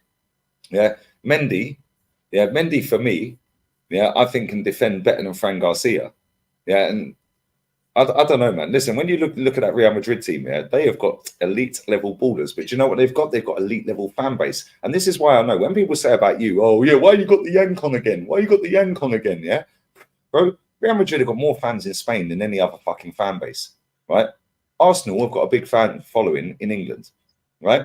But Real Madrid have got more fans in Spain than Arsenal have in England, right? So, and we have more people in England population than Spain do, yeah. So Real Madrid have a big population of Real Madrid fans, yeah? But now go global. Now go to internet, go to online social media. Bro, they're probably the most supported football club in the world, right? You're American. I have loads of African, Jamaican, Australians, Indians. How comes their club ain't been infested with fucking losers? And then anyone who calls shit out as, oh, it's a youth project, gets battered on the internet, bro. But when we call it how we're calling it, we get... Yeah. Why? Because them fans are elite, bruv. You don't see Galatasaray fans. Oh well, we got to, we just we can't compete with Fenerbahce. Hey, they get their presidents come down and start punching the ref up. They have tussles real quick, So this is what I said on the stream earlier, on the watch along. It's not about the location or the demographic, It's about the mentality of the football club, right? Why are the fans so elite of Real Madrid? Why? They vote the president in. The president always drops the little carrot and says, yo, I'm signing a Galactico. Yeah? They went and got Jude. I like Jude. I think Jude, I know Rance is on his case, brother. Him and Said were going to and fro at it, yeah? But I know he's on his case. I actually think Jude's a good player. But the way they're trying to promote him is a Galactico. However, every single kid I see walking around in Madrid shirt, and there's fucking millions of them in this part of Spain, they've all got Bellingham 5 on the back. So £100 million signing. Yeah. Cool. They also signed Arda Güler. Yeah. Now, when you look at this summer coming, Mbappe fever's taking over Spain. Him and Endrick. And Endrick. Yeah. Alphonso Davies is coming. They've got Mbappe coming. They're gonna unveil all three at the same time. It wouldn't surprise me if they did that. Although Mbappe is a bit of a weird one because he wants the limelight for himself. So it wouldn't surprise me if they did Endrick and Alphonso Davies. But this is what they do as well. I like the way that they do them unveilings, and they charge the fans. It's like 10, 15 euros to get in. Full stadium, bro. Why do they do that? Because they know that you're there. You're now going to buy the shirt. Yeah. I bought a shirt for my nephew with Vinny Jr. 7 on the back. It was 160 euro. Now he wants 160 euro. You know what? I didn't give a shit because that club win. Yeah. We're charging 120 euro. Come on, levels. Yeah, but us as a fan base online, it's not about where you're located in the world, and that's been proven because Real Madrid have a bigger fan base globally than we do. They have a massive Indian following, African following, American, Australian following, South Asian following, and they've not been infested with fucking this loser mentality. So it's not about where you live in the world; it's about the mentality of the football club. Go down. Was it 1, 2, 3? Go down to DJB right there. You're not too far from it. He brings up a good question there, and this is something. Whereabouts? DJB, right up under Andre Christian. So you're right there. All right, you see what Garcia's rapid, then come down a little bit. If you don't see it, I'll read it out. I'll tell you, I'll read it out. DJB says, where is our next academy player coming from? Don't hear youth under this manager. There was a young man that's been scoring. I think he scored 2 or 3, 4, 5 goals a game in U17, U16, U18, something down there. Oh, there we go. I found it. Yeah. Oh, what, the 16-year-old? The young man he's dropped 7 last week.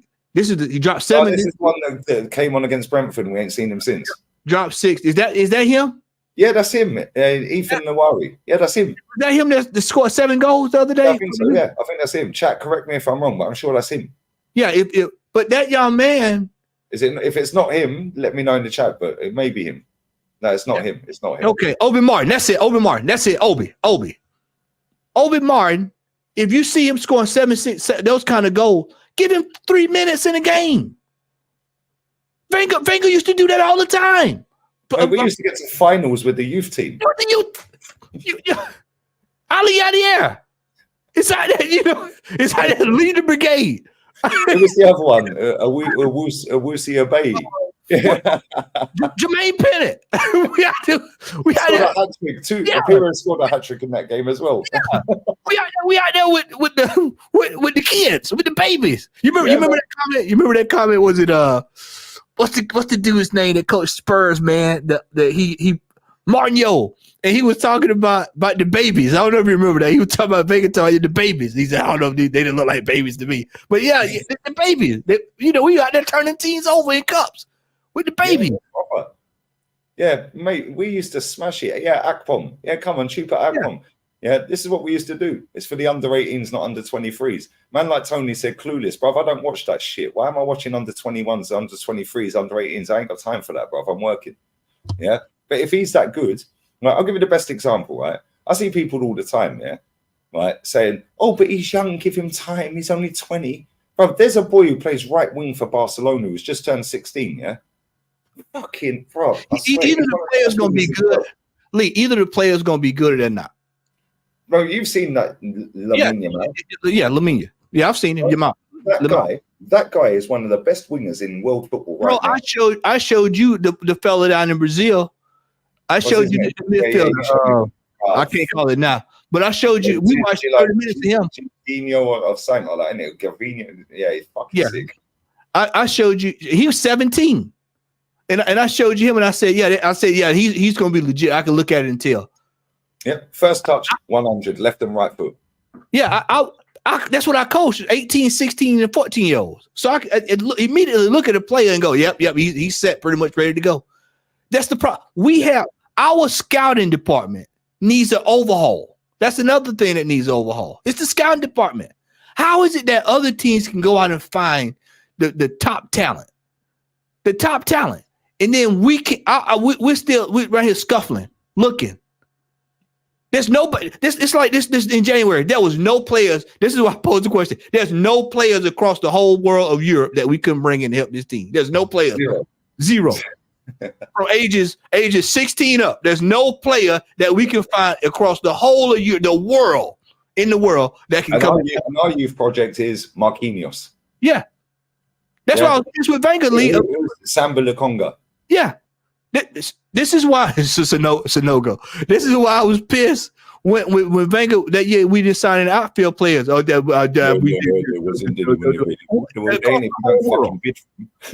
across the whole world. Nah. Why'd you look at me?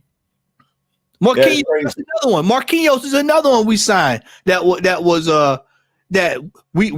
money laundering, bro. That's money laundering, bro. Real talk.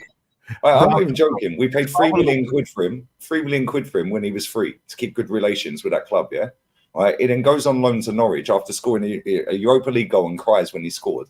We loan him to Norwich. He scores a golden assist in one game. Plays most of the season. Does nothing. We then loan him to Nantes in France. Call him back and then send him back to Brazil. Yeah. How's that not been investigated, bro? Real talk. Yeah. Let me get these supers real quick. Yeah. Big up Guna ER. Big up, bro. 11 months. Come on.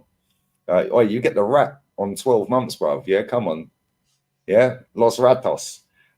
Top 4 is the aim. Club finished, losing interest by the day. Bro, top 4 is the aim of this football club. The Cronkies have previous as well. Yeah, and we've seen that. 2 Januaries in a row, sign no one. Yeah, all of a sudden, profit and sustainability. All the brand envelopes dropped that one. Well, that's been in for 3 or 4 years in the Prem. Why is it suddenly now come to light? Pathetic.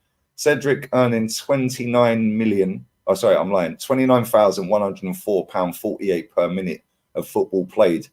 At that point, I've got to respect the hustle because how the fuck has he managed to pull that off? 20 Hardaway, bro. Google his wife.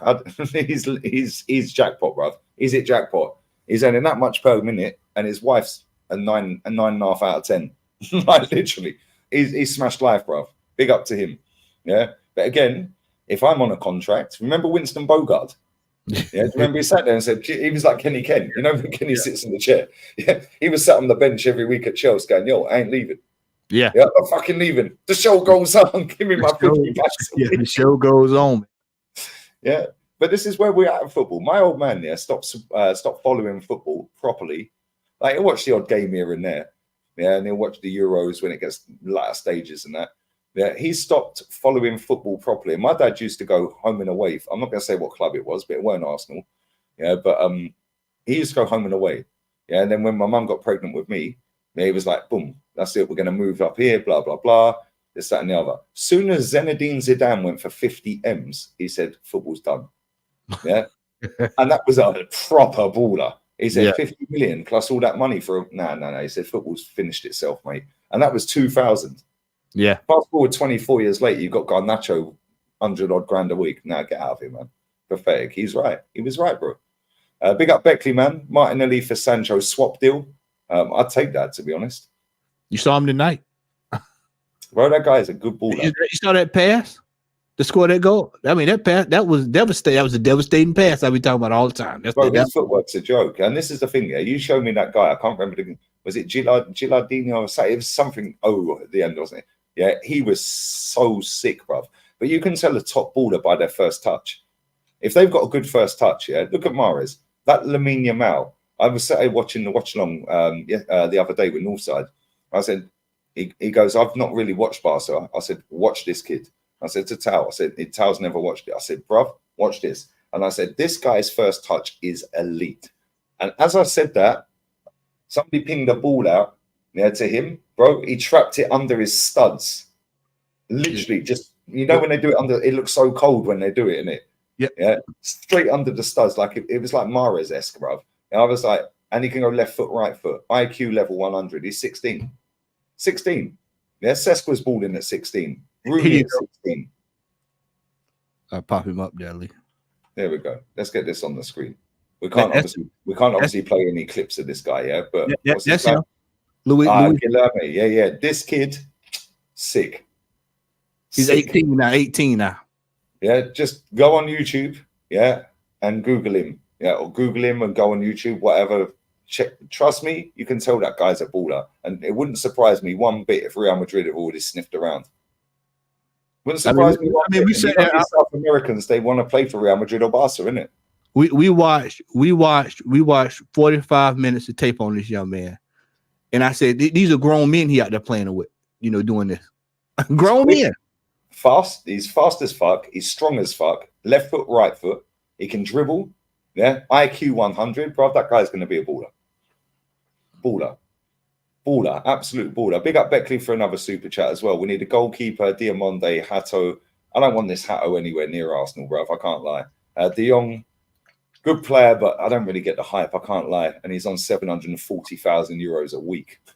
Yeah, which is why Barca are probably skint. Neto's one of the best wingers in the world. However, he won't get the hype because he's always injured.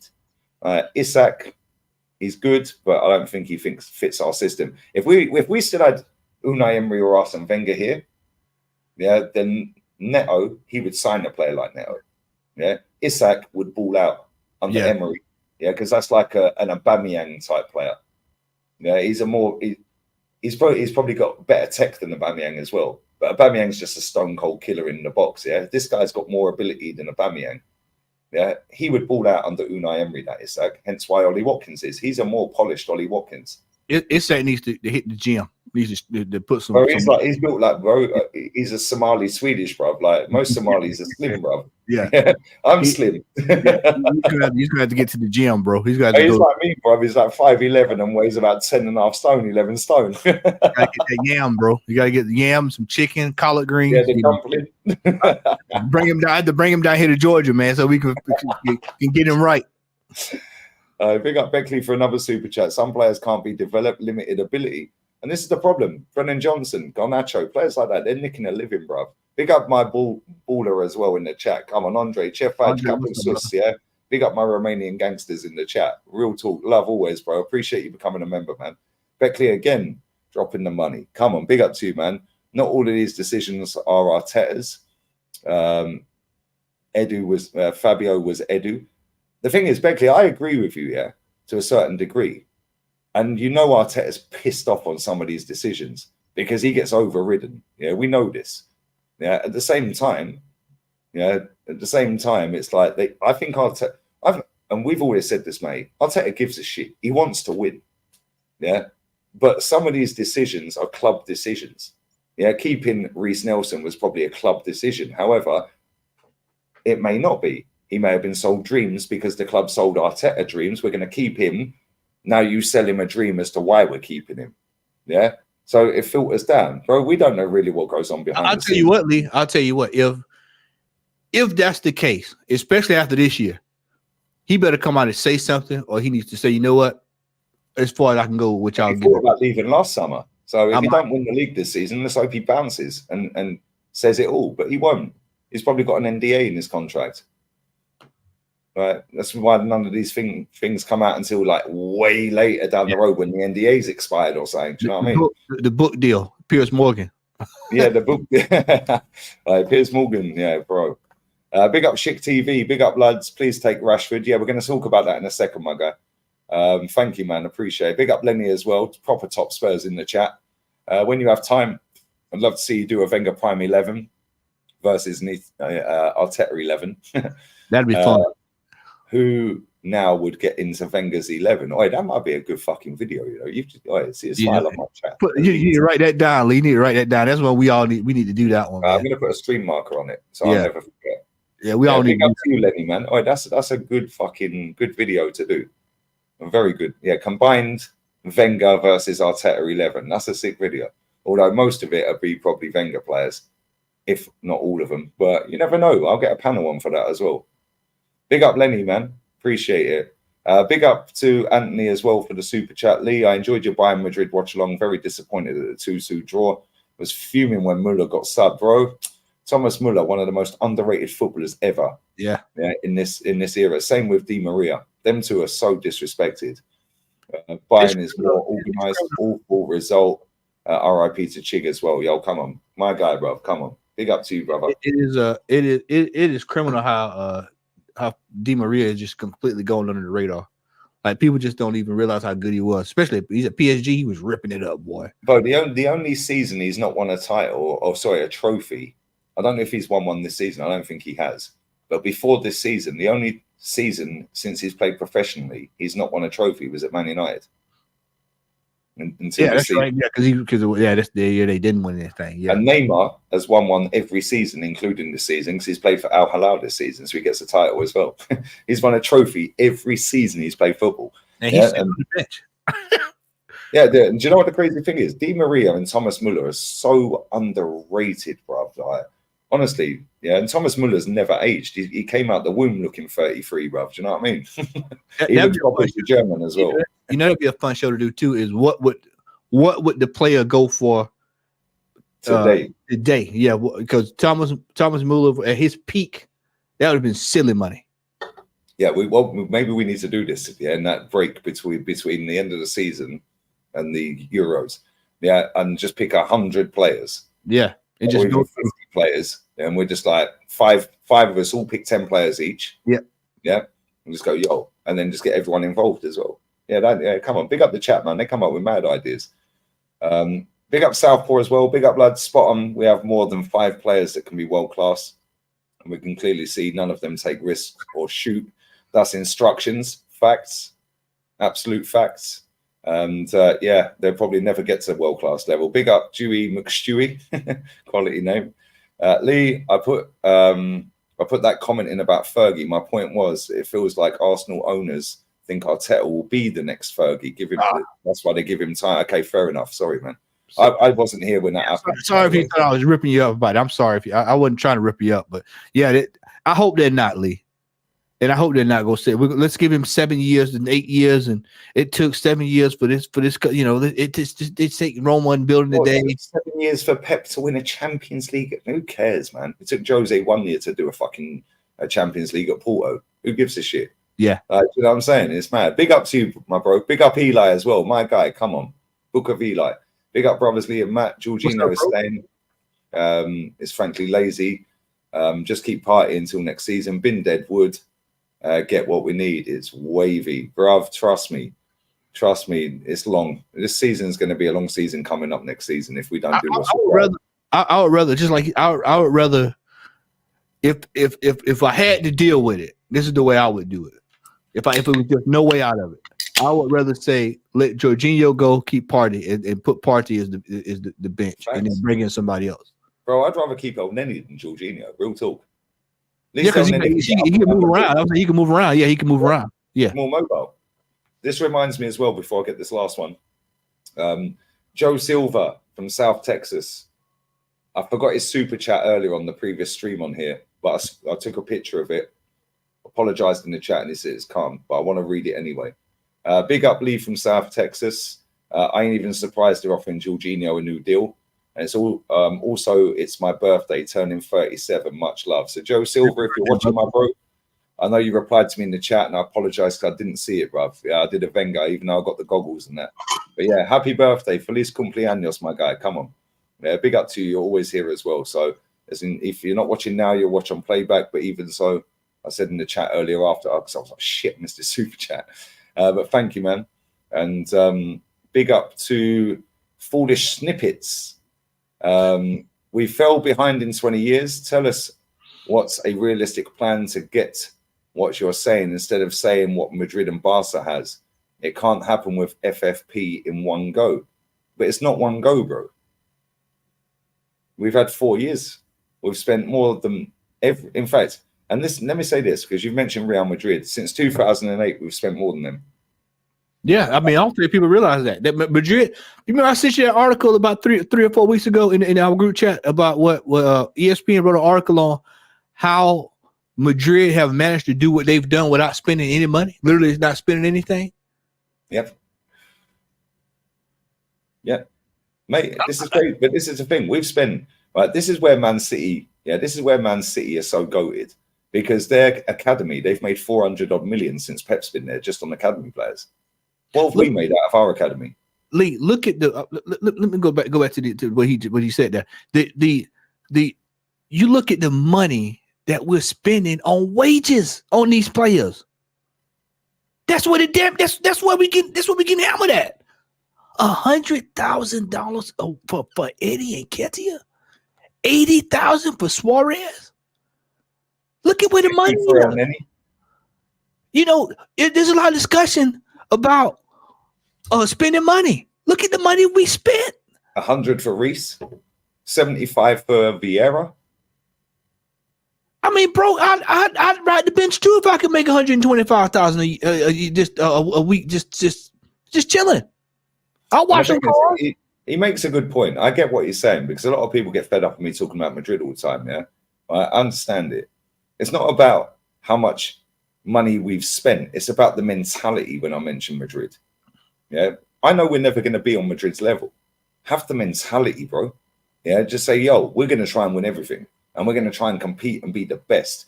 But the problem is, our boardroom are disrespected all around Europe. Real Madrid's ain't. Yeah, Real Madrid want your player, they're getting your player. Yeah. Yeah, PSG could offer Mbappe is wavering 200 million in bonuses to go to Madrid. Why? Because it's Real Madrid. Yeah, if we go in, he's just going to laugh. Yeah, it's crazy. It's crazy. But he said, like, tell me what we can do. Yeah, instead of saying about Madrid. Okay, I'll tell you what we can do. Yeah, get rid of Edu. Vinay's leaving anyway. Yeah, get rid of Edu. Get rid of Arteta. Yeah, go and get me the best technical director available. We could have got one. He's going to Man United. Yeah, go and poach Real Madrid's. Go and poach Man City's. Go and poach anyone's. Yeah, that's elite and well respected around world football. Yeah, in board level because Edu's a laughing stock, right? Now go and get a proper manager. Now all of a sudden you go and get Simeone and Inzaghi. You go and get an Ancelotti. Yeah, okay, he's not going to leave Madrid. Simeone won't leave Madrid either. Cool, whatever. So go and get the next best available. Have a short list. Cool. I'm getting him. Simeone Inzaghi, proven track record of winning stuff and getting to major finals. Yeah, he's won 9 out of 11 finals and nearly did a treble.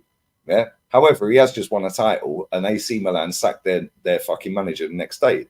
So now that manager's now a top manager with a proven track record at 2 different clubs of winning stuff.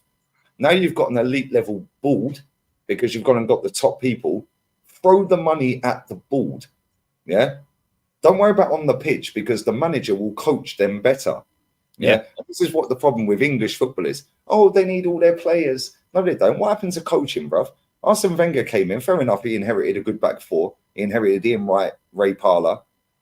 Back four goalkeeper. Cool. Still had to win something because the reason everyone got sacked was because they weren't. You also people don't realize this too about Wenger. I think he had don't hold me to it, but I want to say he had 3 jobs before he got Arsenal. I think he was at Monaco, Nantes, Grand Passage. So it's 3, right? So it's 3. So he yeah. And I think when he was at Monaco, he had done fairly well when he was there. If I'm not mistaken, Nantes nearly got relegated. I think he actually did get relegated. Then he went to say he had Gary Lineker playing for him, and I think they won the title and the Asia Cup or something. Yeah, I may be wrong. Yeah. There you go. Look, this is a great comment right here. Man United appointing the ex-CEO of PSG and Juve, Blanc, interim CEO. He oversaw PSG and Juve win domestic treble and reach Champions League final. They then got Barada from Man City. They got Wilcox from Southampton, ex-Man City before that that's worked with Barada. And they're getting Dan Ashworth. All of a sudden, what have they done? I'll give you the greatest example of this. When Roman Abramovich went into Chelsea, who did he get? Peter Kenyon from Man United. Yeah. He said, you're coming to us. Oh, Jose's just done a treble. We'll get him in. All of a sudden, we'll splash a bit of cash. Yeah. 15 goals conceded, back-to-back titles. What's the underlying? Arsenal's invincibles and the best manager I've ever seen in Fergie, prime Fergie. What's the underlying message in this? Money talks, man. Money talks. If we threw, and people always say to us, Matty, yeah, oh, but Simeone's gone 3 years without winning anything. Get the checkbook out. Please get the checkbook out. A year for 3 years, it'll be the best 150 ever. We paid Mesut Ozil 153 million in totality for the fee, the wages, and all the add-ons and all the bullshit, yeah, all the image rights. What did that 153 million bring us? Couple of cups. Yeah, go and get an elite gaffer and pay them over the odds to get them to your club. You're telling me Simeone Inzaghi ain't coming to Arsenal if we offered him 20 million a year? Of course he's coming to it. And I like Italian managers because they're fucking ruthless, bruv. Yeah, Conte, ruthless. Ranieri won a title. Yeah, Conte won a title. Ancelotti's won everything. Yeah, it's Capello. Yeah, these Italian managers, quality, apart from De Herpes, because he's shit. But we need to talk about Rashid. Let me just get these 2 supers. Big up to Pete as well. Pete R, my guy. I feel like ballers are coming back. Do you agree? New youngers like Pedri, Musiala, Yamal, Verts, Vinny, Rodrigo, Foden, Mino, Saka, Palmer, Camavinga, and Jude. Mate, eventually the tipping point's going to go back the other way, but I think it's going to take another 10 years. And I think we're going to see an orthodox number 9 at some point in the next 10 years. We're not going to see all of this system bullshit because there's too many clubs abroad that don't do this. And that's why our pants get pulled down 9 times out of 10 in Europe. Yeah, which is why Unai Emery is the only English club left in Europe. Yeah, last year, cool. Man City cleaned up. Yeah. And West Ham won as well. The year before that, English teams dominated. Why didn't they dominate this year? Why a German league in there? It's a farmers league. Why the Spanish league still there? The French league. Oh, but it's PSG. PSG are shit, bruv. Yeah, they are crap. Yeah, they're not better than Arsenal. Let's just be real. They're not better than Arsenal. This version of Arsenal right now, we're boring to watch, but they're shit. They couldn't hit the side of a barn, did they? Mate, when they got Barcola and Dembele and fucking Mbappe doing fuck all, they're fucked, didn't they? Yeah. Right. At least we'd have fucking Odegaard turn up or one of our centre backs. Bro, they're trash. They're trash. Good question, though, bro, but I do agree. Yeah, there's some very good ballers out there. However, the ones you've mentioned, most of them playing different leagues. Yeah. Apart from what? Foden, Saka, and Palmer. The rest of them all play in a different league, and most of them play in Spain. Yeah. Therein lies the problem. They play in Spain, bro. Yeah, in Spain, win 18 out of 18 since 2000 in European finals against non-Spanish teams. Why? Because tech beats pace and power. Yeah. It's crazy. It's crazy. I fucking just deleted that super chat as well. Big up to if you can stop donating, that'd be great, because we want to talk about Rashi, because Matty's on a time scale and he's already done 49 minutes more than he should have done. 50. You good, man. I got another 30 minutes in me. You good? Oh, okay, fair enough. Fair enough. Big up for Leeds, man. Conte won the league with Chelsea with seasoned players. He had a good base to work off, like we do now. A better manager with experience is needed. Great comment. Fergie, didn't have that great foundation, really, whereas Arsene Wenger had that great foundation. He had the best back four in the world, probably. Yeah. The most drilled back four in the English football, plus the keeper. Honourable mention to David Seaman. Yeah. Then he had Ray Parlour. Ray Parlour would be our best midfielder right now. Lee, look at how the player, look at how they were all brought up too. Yeah. How they were molded through the academy. Molded, molded by George Graham. So by the time he got them, all you need to do is, oh man, you know what? I don't need to work on the defense. I'll just coach the forwards. Bingo. Exactly. I know I've got Bergkamp here. I know I've got Righty here. I know I've got Parlour here. He already had the spine, bro. Yeah. All he had to do is fit Anelka in. Fit a couple of other players in. Boom, job done. Now coach them forwards. Look at when Arteta came in. You had scoring striker there. You had a scoring striker. They've done 72 GA the season before them too. Yeah. Do you realize Aubameyang to hit a barn door before he left? Did you see the stat on Aubameyang the other day? I think it's 38 GA this season. Yeah. I just started laughing when I saw the stat the other day. I said, "Look at this! Look at it. He's supposed to be wide." Games 38 GA, but it's a farmers' league. Well, he's still in Europe and we ain't. Yeah, and guess what? Marseille, have also won a fucking Champions League European Cup. We ain't.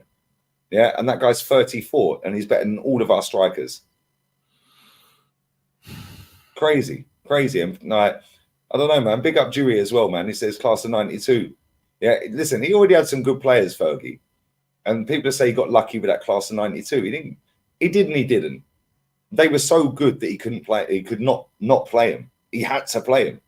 But then he had Steve Bruce, Gary Pallister, Paul Ince, Cantona. Yeah. Seasoned vets. Yeah. Brian McClare. Yeah. Proper players to coach them through, which is what Madrid are doing. They were quality vets. They've got the elites and they're coaching the youngers. Let's keep it real, Lee. Those were quality veterans. Quality. See, there's a difference in having veteran old players, and then you out here buying Kim Castrom.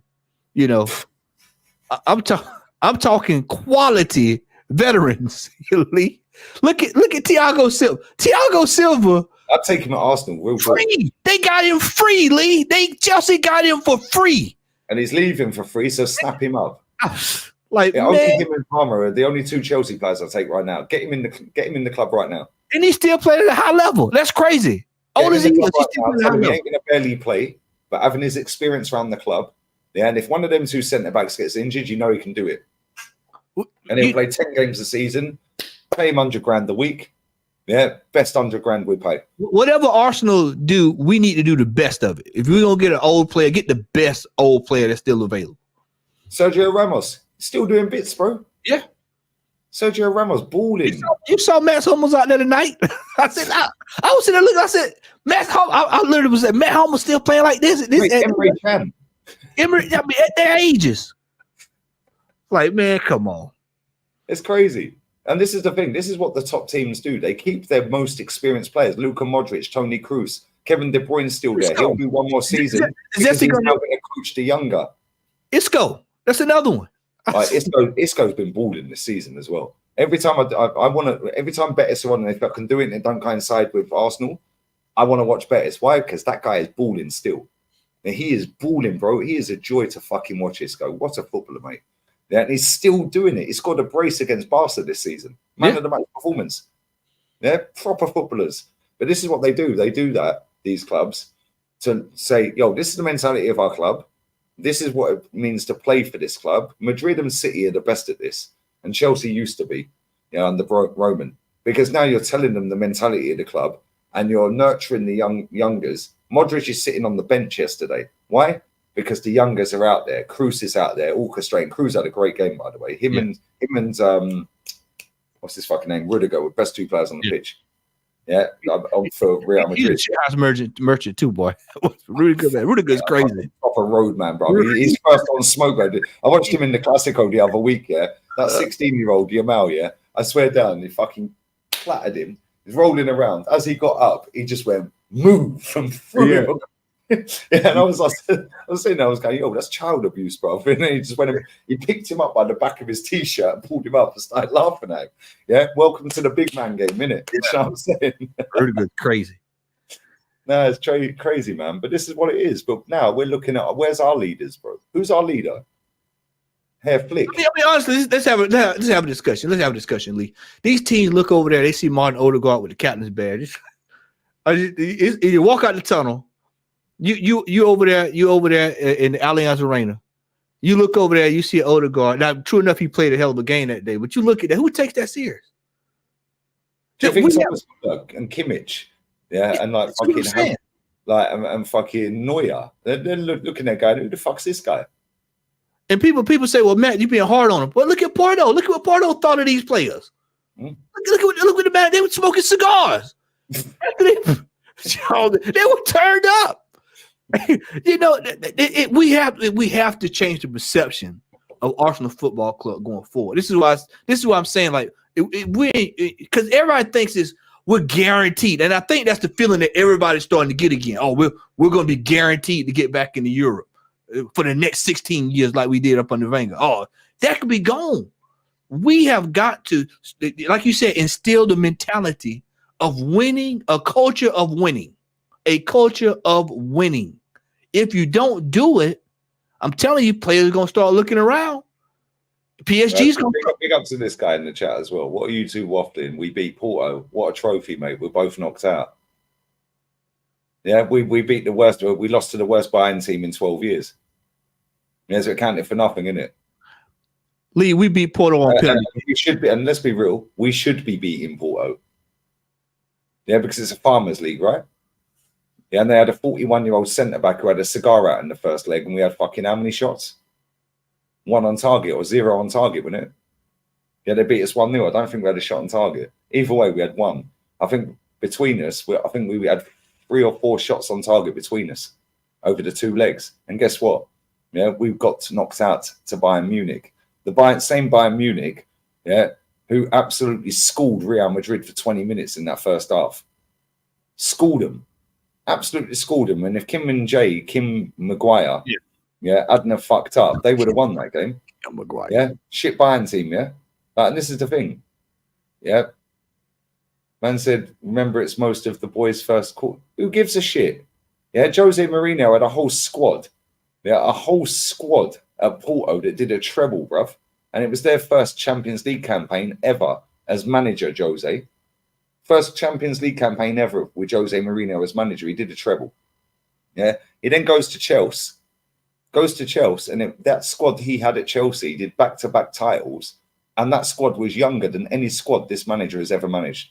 And it was some of their first ever Champions League campaigns. What are we doing here? Just because it's still, and this is what I'm not having a go at you, bro. What I'm saying is, just but nobody expects it, and it's their first campaign. Okay, cool. How many of them Dortmund players? It's their first campaign. They're in a semi-final, and got a good chance to get into the final based off of what I saw today. Well, how many? I think they will get to the final. Yeah, based off of what I saw today, if they play like that, going back to the Parc des Princes, then when Leicester won the league. Yeah, but nobody expected it, and what? Because nobody expects it doesn't mean you can't do it. Yeah, nobody expects to have a fucking shit at 5 p.m. But if you need a shit at 5 p.m., you're having a shit in it. Hey Lee, I guess Ipswich Town is just basically, you know what? Let's have a run out. Let's just have a run out for the next 20 years. No, they decided they want to try to come up. Oh, they got better European pedigree than us. I was just saying they want to come back. Ipswich. Say we coming back home. Hey, just get promoted twice. Yeah, I think Ipswich got. I think Huddersfield are going to spread their cheeks for him because they hate Leeds, so they're going to get promoted back-to-back promotions. Yeah, like, it's crazy. And Arsenal fans have an excuse for everything, mate. It drives me insane. Yeah, I mean, there you go. But nobody expected Mallorca to make the Copa del Rey final and Bilbao. Where were Girona? Bilbao knocked Girona. No, Bilbao did knock Girona out, I think, or Mallorca knocked them out. One of them did. Yeah. Nobody. No, Bilbao knocked Atleti out. Mallorca knocked Girona out. Or Real So I can't remember. Real Sociedad got knocked out. Neither of them two should have been in the final. But they got to the final. Leverkusen the other year got to the final. Leverkusen. But nobody expected it. This is first season. And what?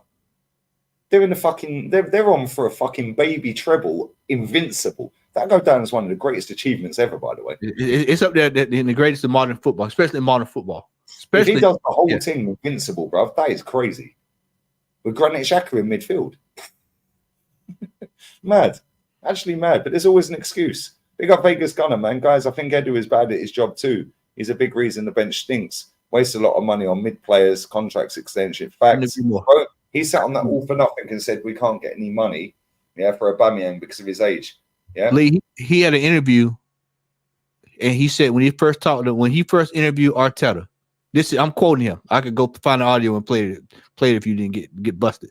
But he said we sat on the phone for over an hour and did not talk about football in our first meeting.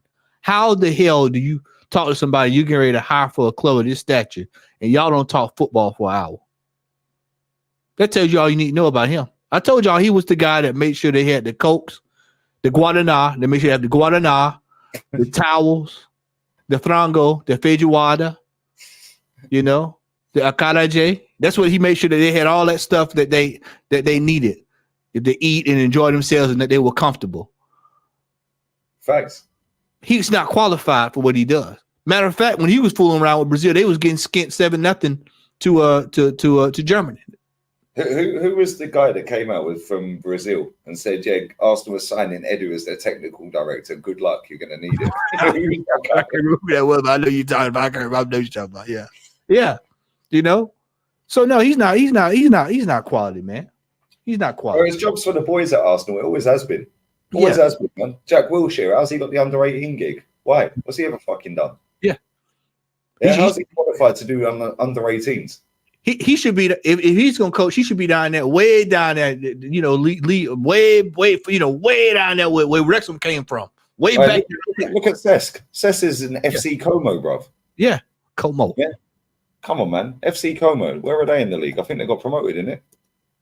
FC Como. Yeah, the second in the league. I don't know if two teams get promoted, but if they do, he's getting promoted to fucking Serie A. Yeah, he's 3 points off the title behind Parma. What are we doing it? Yeah, and he's 4 points clear with 2 to go. Yeah, 4 points clear with 2 to go. He needs one more win to secure automatic promotion, I think. Unless it's one team that goes up, but I'm sure it's 2 in Serie B. Yeah. First season as a coach. Yeah, getting promotion. Like, come on, man. What are we doing here? It's jobs for the boys. Yeah, off-red nose, man. Big up Joey as well. I spoke with one of the directors for the Uruguay national team, and even he said he was confused with the Edu appointment at Arsenal. He even had better recommendations. Bro, we could have got that Monchi fella from Sevilla. I think he's at Villa now, isn't he? Yeah. Yeah, look at their recruitment. Leon Bailey, Diaby. Like, come on, man. What are we doing here? Diego Carlos. All right, come on, man. Has Cesc left? Cesc ain't left, is he? No, he's still there. He's still there, bro. He's still there. Cesc is still there, right? Yeah, he's still there. No, he's still there. That's what I'm saying. I'm always working, so I don't see half of this shit. He's still, as far as I know, he's still there. Mad. Yo, big up for the super chat, Joey, man. And big up to C123. Did you guys see Kudos has a release clause? Bro, he's actually fucking surprised me because I thought he'd flop. I can't lie. Should have been in him from the rip. We should have been in him for him for the rip. Him and Madison for the same or just a little bit more than 29. Yeah. But listen, everyone's saying Cesc is still there. He's now the assistant. Wow. Well, there we go. Big up to everyone who's put super chats in. Smash these likes up. There's still 1,000 people pinned in the chat. Sorry, I'm lying. In the title is Matty's link Southern Guna. Matty, we are going to finally talk about Rashi 2 hours later. Yeah. This was going to go on for 1 hour, by the way. We're here 2 hours later. Big up for 14 minutes watch time average. That is lit, by the way, for a live. Yeah, the average normally on a live is roughly about 7 minutes over YouTube. So we're double and more on here. This is how we roll. So big up to all you lot connected. But make sure you fire the likes up, sub to Matty, sub to me. But Matty, what do you make of Rashi? Can we unlock him? Needs to stay locked up. Needs to stay in the closet. Don't. Yeah. You take the R and the H off and add an S. That's what I think of him. Doesn't need to be at Arsenal. Done with it. I've seen enough of us buying other teams' rejects. No more rejects. Stop getting hand-me-down players. I think overseas, over in the UK, y'all have Tesco. In the United States, we have Dollar Tree. No more Dollar Tree players. I'm tired of it. Absolutely not. Absolutely not. No way, no how. We need to get quality. The best available. The best available. The best available. I am tired of getting these washed players. Washed. I mean, absolute washed. Lee, how many times have I messaged you and personally this year when we both watching? I'm watching a United game. You watch the United game, and I said, "Look at this. Look, it's the same three. I named my Bruno Fernandes, Garnacho, and Rashford." I said, "Look at this Rashford." When I tell you, every time I text you, well, look at him. Look at your boy. Look at him. He's just walking. He's walking. He ain't interested. Yeah, this Rashford. It would be an absolute disgrace if we spend a nickel on bringing Rashford to this team, Lee. He's been in the league how long? And what does he produce? 7-8 years. And what does he produce? No. That is a Fulham signing if I ever seen one. That is that is Crystal Palace. He do a number down at Crystal Palace. Luton, Hull City, Exeter. That's his speed, man. No. If United if you got the fan base at United telling you to get this player, you better be running the other way. You better be running the other way. You better be running the other way. Absolutely not. Absolutely not, Lee. And it screams lazy investing into the team. I don't want to do. It's just like, Lee, if the teacher say, I tell you what, I'm gonna give everybody in the class a chance to get 10 extra points for this test, but you just got to answer, write 10 sentences on why you like the shirt that you got on. Okay, well, I'm not gonna worry about it, man. I passed anyway, so I'm not gonna worry about it. Instead of doing the damn work to get what you need to get the best grade possible, you just half-ass it. That's what Arsenal do. We half-ass when it comes to the transfer market. We want to shortcut our way to success. There are no shortcuts when City is involved, when Madrid is involved, when Barcelona is involved, when Bayern Munich is involved, when Juventus is involved, AC Milan, Inter Milan, Dortmund. There are no shortcuts. Manchester United, they know what time it is. No, we can't keep paying this geezer this kind of money and getting this output. They ain't stupid. And notice, Lee, you didn't hear this until the new regime pulled into town in the last 3 or 4 months.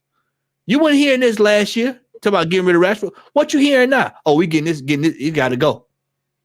We got to go. And what is our board and upper room doing? What are they doing? They're sniffing around. How many times, Lee? How often do we have to keep going through this? Willian, Cedric Suarez, Havertz, Jorginho. I'm sure Havertz is working out right now. William Gallas, Lachi. You can just name them out. Socrates. We get these washed players. We don't get them when they in their prime. We don't get them coming out of the academy. We don't get them when they cooking. We get them when it's done, it's over, and that's it. Nobody wants second helpings, man, to this, right? No. Peter Cech, that's another one. David Luiz. Yeah, these double agents. These double agents. Why? If we going for old players, why do we always take their shittest and they always take our best? Lee, why if we going for old players? What's my boy that was the defensive mid for City last year that left? That went to Barcelona. What's your boy name? Gundogan. Why we wasn't in for him? Why don't we go get the best? He wanted Barcelona. Yeah, cool. Put the offer on the table. He's coming. Why don't we get the best available of whatever's out there? I am tiredly of going through this every single time you turn around. Arsenal are linked to the worst. Like you said, the worst. We selling RVP, they give us the worst. We selling the best, we get less. We're getting Mkhitaryan and we're giving them Alexis, albeit Alexis didn't do great at Man United. Bro, I think he's won 2 titles since he's left. Yeah, he won over. Yeah, Inter Milan. Yeah, 2. I think he's won a Europa League as well, hasn't he? Or definitely won some cups while he's there. He nearly did a treble last season. Yeah, I know for a fact he won last year. Yeah, he's won a league title this season. Yeah, bro, it's mad. It's crazy. But this is what we do. It's what we do. It's pathetic. Why didn't you know what? This is gonna sound crazy when I say this. Why they didn't go ask Man United for a loan on Martial in January? We'll take him on loan for 6 months and send him back just to get a striker. He's clear of Eddie and Nketiah. That's what I'm saying, Lee. We don't go do what would make sense. We go out and get Marcus Rashford. Brother, come on, man. Y'all thought I was crazy about Havertz. Crazy though, mate. Yeah, Marcus Rashford would be the perfect signing for this PR club because he's got PR. Yeah, he feeds community man. Yeah, he feeds community man, and we do stuff for the community. Yeah, we have the rainbow mob. Yeah, we do look at us. Care in the community. Nobody gives a shit. How about care for the fucking mental health of our fan base and win something, Io de puta, yeah? How about that? Like, bro, you've gone bald. Man said, move my camera because I look like I'm going bald. He said, like, bro, I am. Look at the size. Bro, my hairline goes back to 2000. It's sliding back. Bro, my hairline goes back to the Invincible era. Like, it's pathetic. It's pathetic. Knowing this club, that would be the perfect signing for this football club.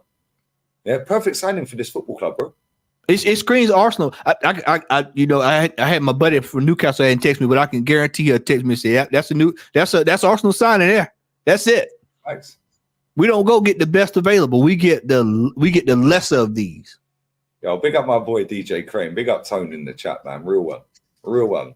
Ain't no Walter Payton Man of the Year award in the EPL. No, we don't need more community players, man. We had one that was talking about planting trees. We got rid of him. And now you're talking about... he's got shares in Forest Green Rovers, the Eco Club. Yeah. Yeah, I said when he leaves, I'm going to plant a tree for every year he'd been here, yeah? Unfortunately, El Presidente won't let me plant trees in this urbanization. Yeah, you have to get permission in that, and I can't do that, so they won't let me do it. I have to go to the town hall and all that. No, I ain't doing that. But no, it's right. Listen, Marcus Rashford, nah, man. Yeah, nah, not for me. Not for me. But let's not forget as well, though. This football club had its pants around its ankles for Mikhailo Mudryk. 90 million for the Ukrainian car washer. Bro, for Ukraine Bolt. Bro, this guy has played more games for Chelsea than he's played for any other club he's played for. And he's, 24, 25? Yeah. He's shit. If he hasn't got to a level at that age, he's not going to be an Ian Wright. Yeah, that's going to come good towards him. He's not good, bruv. He's not good. Yeah, you have to get these players if you want the youth project and want to go down Project Youth, yeah, cool, that's great. But also mix it with experience. Go and get Thiago Silva. Yeah, people say, oh, but he's 40. Who cares? Yeah. Who cares? He ain't going to play every week. But I'll tell you something, yeah, when we get a player that's injured, like Gabriel or Saliba, for example, we ain't bringing Rob Holden on now. Now we're bringing Thiago Silva on. Yeah, we're bringing Thiago in. All of a sudden, the striker goes, shit, this is Thiago Silva. He's played at AC Milan, played at PSG, played at Chelsea. He's won everything in the game. Yeah, this guy's been in World Cups. He's won it all. Yeah, now all of a sudden they've got a side eye. Yeah, they're like, yo, this is Thiago Silva. Now they're shitting their pants a bit. Yeah, the problem with Chelsea is they're playing him week in, week out. Yeah. Then they stopped playing him because he didn't want to sign the NDA. Yeah. Now they're letting him go. Did you see him in that semi? He was crying his eyes out. Yeah. And fucking, I can't remember who the winger was. Madwakey, I think it was. Just laughing and joking. Bro, you just lost the semi-final, you dickhead. That's his last fucking chance to win a trophy. Yeah. And he's crying and you're laughing at these footballers are pussies, bro. I can't stand them. Can't stand most of these footballers, bro. Yeah, it's scumbags, a lot of them. And then what pisses me off the most in modern football, right, is when a player scores an equalising goal and they celebrate like they won the World Cup. Get the fucking ball. Just put it back to the halfway line. Yeah. You ain't won the game. You've equalised. Get the fucking ball. Yeah. Yeah, because it's all about doing this for their Instagram post or this. Yeah, or yeah, fuck off. Get the ball. Remember, what game was it when that happened with us and Alexis Sanchez was like, bro, don't celebrate. Go back to the. I think Giroud was still there. Yeah, I think Giroud was him and Giroud. Yeah, who was the fucking celebrating in the corner flag? And he was like, "Yo, get back to the halfway line." He was fuming. Yeah. I can't remember who it was now, but I just remember, that's just the mentality of winners. Your boy, the tree man, he said it. Sanchez wants to win too much. Bro, this is the highest level of football, and you're talking about somebody that wants to win too much. There you go. It was Giroud versus Bournemouth. It was that game. It was Giroud versus Bournemouth. It was an equalising goal. Yeah, 3-3 that game, wasn't it? It was the 3-3. Yeah. I think Lucas Perez scored twice in that game. That might have been who it was. Might have been Perez that was going to celebrate. Was it Lucas Perez that scored in that game? Was Lucas Perez did he play with Giroud? I can't remember. But I think that game was the 3-3. And Alexis Sanchez was like, yo, get back to the... Yeah, but this is the thing, yeah? This is what pisses me off. Yeah, it was definitely Bournemouth. It was 100%. It was Bournemouth. Big up the chat, man. Yeah, but this is the thing. You see this. Look at when Cole Palmer scored that goal against Man U to make it 3-3 the other week. Yeah, right. Gets the ball. He runs straight back that penalty, the 3-3. Yeah. He gets the ball. Bro, this kid, how old is he? 21, 22. Yeah, because he's been coached properly. He's got the mentality. He's come through a proper academy. Get the ball, and guess what? Give me the ball. I'm going to win this 4-3. Yeah, because he knows, and he's looking at the clock and he's going, "Yo, there's still 3 minutes left in this." Look at how the players, when it's time for free kicks and stuff. How we talk about how long it takes on the floor. Yeah, just lollygagging and wasting time and stumbling and bumbling, wagging the dog. Just all kind of stupid stuff, man. It's like they don't process the game. My old football coach, man. Ironically, I still play with him in my men's league. He's like way older now, but we still joke. And I remember when I was a kid, he used to always say, Matt, the game of football is 99% mental and 1% physical. Facts. Never left me. I tell all my teams that 99% mental, 1% physical. You got to understand the game. These cats don't even can't read the game. They can't read the game. They don't understand. Well, I'll give an example. Yeah. Right, I'd say, that I'd look at Jesse Lingard. Yeah, Jesse Lingard was very good. Yeah, he had very good tech, but Jesse Lingard didn't give a shit about football, bro. Yeah, but he had the ability to be a very good footballer. Yeah, because he had a good first touch, left foot, right foot. Look at when he went on loan to West Ham, he absolutely smashed it. Yeah. Then he's got all the money in the bank. He's doing all of the what is it? This was it? Was it? Yeah, this. Yeah, all of this. He's doing his music, his rap. They don't give a shit, bruv. I see a video that somebody posted. It was from ages ago where Rashford sat in a car with some rapper. Yeah, and it's just like, bruv, cool. Have your life outside of football, but if you ain't doing it on the fucking pitch, mate, like turn it in. Yeah, where do we ever see? Tony Adams.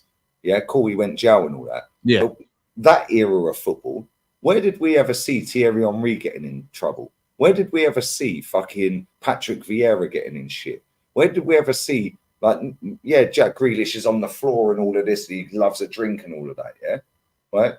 But if you're delivering, nobody cares. Yeah. If you're not delivering, don't be doing this shit. Yeah, Dele Alli's a waster, brother. And I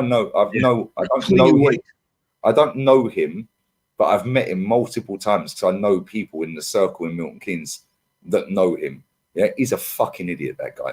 Yeah, he's a dickhead, bruv. Yeah. And do you know what's sad about that guy? Yeah, right. He was adopted, right, and the family that adopted him, yeah, are fucking one of the nicest fucking families. Yeah, and he had the world at his feet. Yeah, but again, threw it away. Money went to his head. Yep. Yeah, driving around fucking seven. He went to Everton, got his house robbed, and then turned up in training the next day in a 700 grand Rolls Royce. Bruv, that's fucking Everton. It's a working class fucking place, mate. Yeah. Where people that are fucking scrimping and scraping to get their season ticket money. Don't take the piss. Yeah. And it's all about self-awareness. He ain't got none. Yeah. Sad what's happened to him, because he could have been what he has the ability. Yeah. He had more ability than Phil Foden. You remember we were joking this summer when they signed him, and we were talking about how he pulled up to the airport with regular clothes on, like just a regular t-shirt and all. And they were like, "Why you dressed like that, man? You going to real?" He's like, "I'm just here to get this over with and get back." Look at Leo Messi, yeah. Leo Messi, you don't see him decked out in fucking designer gear. Bro, he walking around Florida with polo shirts on and slacks, some Adidas t-shirt or just some plain t-shirt he's probably got from Primark or Boohoo. Like, come on. And at a grocery store, that's he's bumping in the post in the grocery store, regular clothes on, man. Facts. Yeah, that's why I rate people like that. Yeah, Dele Alli, 100% Zesty Gunner, yeah, 100% better than Jude Bellingham. 100. Yeah, 100% better than Jude Bellingham. Dele just threw it away, man. He was a really good player. He just people like that piss me off though, because they got all the talent. It's like you don't even know how good you could have been. Jesse Lingard, another one. Marcus Rashford. Yeah, Marcus Rashford is not as good as Jesse Lingard, but he is basically Jesse Lingard with better PR. Look at your boy that played for QPR. Look at Adel Tourette. Another one. Yeah, Ben Arthur. Another one. Attitude. Nasri. Look at somebody Nasri. Attitude. Crazy, bro. And this is what pisses me off. These players, yeah, they have the world at their fucking feet, bro. Yeah, and it's like if you just chill, yeah, and just concentrate. Like I've met Jack Wilshere, Roman. I've met Aaron Ramsey. What a lovely geezer, bruv. Who had the better career? Yeah, which one was zoned in? Which one was going out partying and doing shit he shouldn't be doing, always in the newspapers? Yeah, which one am I going to say, yo, not a legend of the club, because I don't think either. Yeah, right. But I'll tell you something, that guy won me 2 FA Cup finals. Yeah, in crunch time. Yeah, at crunch time, my man turned up. I was at one of them, but my man turned up in 2 cup finals, bro, and did the do's. What did you do? Spit on a taxi driver a couple of times, kick off and get kicked out of clubs and fucking get out of here, man. Like Jack Wilshere was so talented, bruv. Yeah, but off-field shit fucked his career up. Yeah. People going on about his injuries, bruv. That guy was doing shit off them. And I know people that know him as well, yeah, because they're all from like Hitchin and Stevenage and all that area. Oh, he's a fucking idiot. He's an idiot, and I've met him a couple of times. Yeah? He's just arrogant, same as Dele Alli. And it's like, I understand. You get a massive fucking spike in your career real quick at a young age. Yeah, money goes to your head real quick. Your boy that played for AC Milan, was it El Shaarawy? Is that the one that had the mohawk? El Shaarawy. He could have been one of the best players in the world. Same thing. Bad attitude. Injuries and bad attitude. Why did he have injuries, bro? Because he was doing stupidness off the pitch. Yeah. Johan Goku, that was another one. A good skill player. Bad Ravel Morrison, another one. Ravel Morrison, that's another one. Ravel Morrison was one of the most techie footballers, yeah, fucking in that era. Yeah, in an era where there was proper techie footballers. Yeah, and he was sick. Balotelli, another one, dickhead. Yeah. Like, people like that piss me off because it's like, do you know how many people across the world would love to be in your position? And then you get there and make a fool of yourself. Adrian Mutu. Yeah. Mutu. Bro, he still owes Chelsea 16 million quid. He refuses to pay it. Yeah. Yeah. People like Gabriel Obertan, another one. Yeah. Cansano. And bro, this is what I'm saying. Pogba's a letdown. I can't lie. Pogba's a letdown. Yeah. Same with Hazard. Yeah. Hazard pisses me off because you know what? That guy could have been the best player in the world in an era where Messi, Ronaldo, Falcao, they were fucking doing the thing. Yeah. And I had this argument with Johnny Mimwells the other week. I said, Alexis Sanchez had a better career than him. He was like, no, he ain't. I said, cool, let's compare trophies then. Yeah, we compare trophies. Alexis has won more than him. Yeah. Yeah, and for country. He got Copa America. Twice. Yeah. He Panenka the penalty to win him the fucking the Copa America. He Panenka it. Yeah. I watched it. You know what I'm saying? Yeah. What did Hazard do for Belgium? And Belgium had a more talented squad than Chile had. Beat the United States. Belgium did fuck all every time there was a tournament, bro. I can't remember that was an extra time. I think that was an extra time. If I can remember, I can't remember if it was extra Belgium time. had a better squad than Chile. Chile are going up against Neymar for Brazil, Casemiro, all of them, man. Yeah, right. Now he's going up against Argentina with Di Maria, Messi. Yeah, do you know what I'm saying? Yeah. Proper players. Yeah, and Alexis Sanchez dragged that fucking country to 2 Copa Americas. Who was the other lad they had? He looked like a proper bulldog. Oh, you talking about you talking Chile? Yeah, Chile. He looked like a proper bulldog. Played for Barcelona. You talking about golly, what's the joker's name? No, he went Barca. No, they had Arturo Vidal. Who was he? Little fucking. I think he played in the Prem. He played in the Prem at some point. What was his name? Did he play in the Prem? Not Vidal. What's his name, man?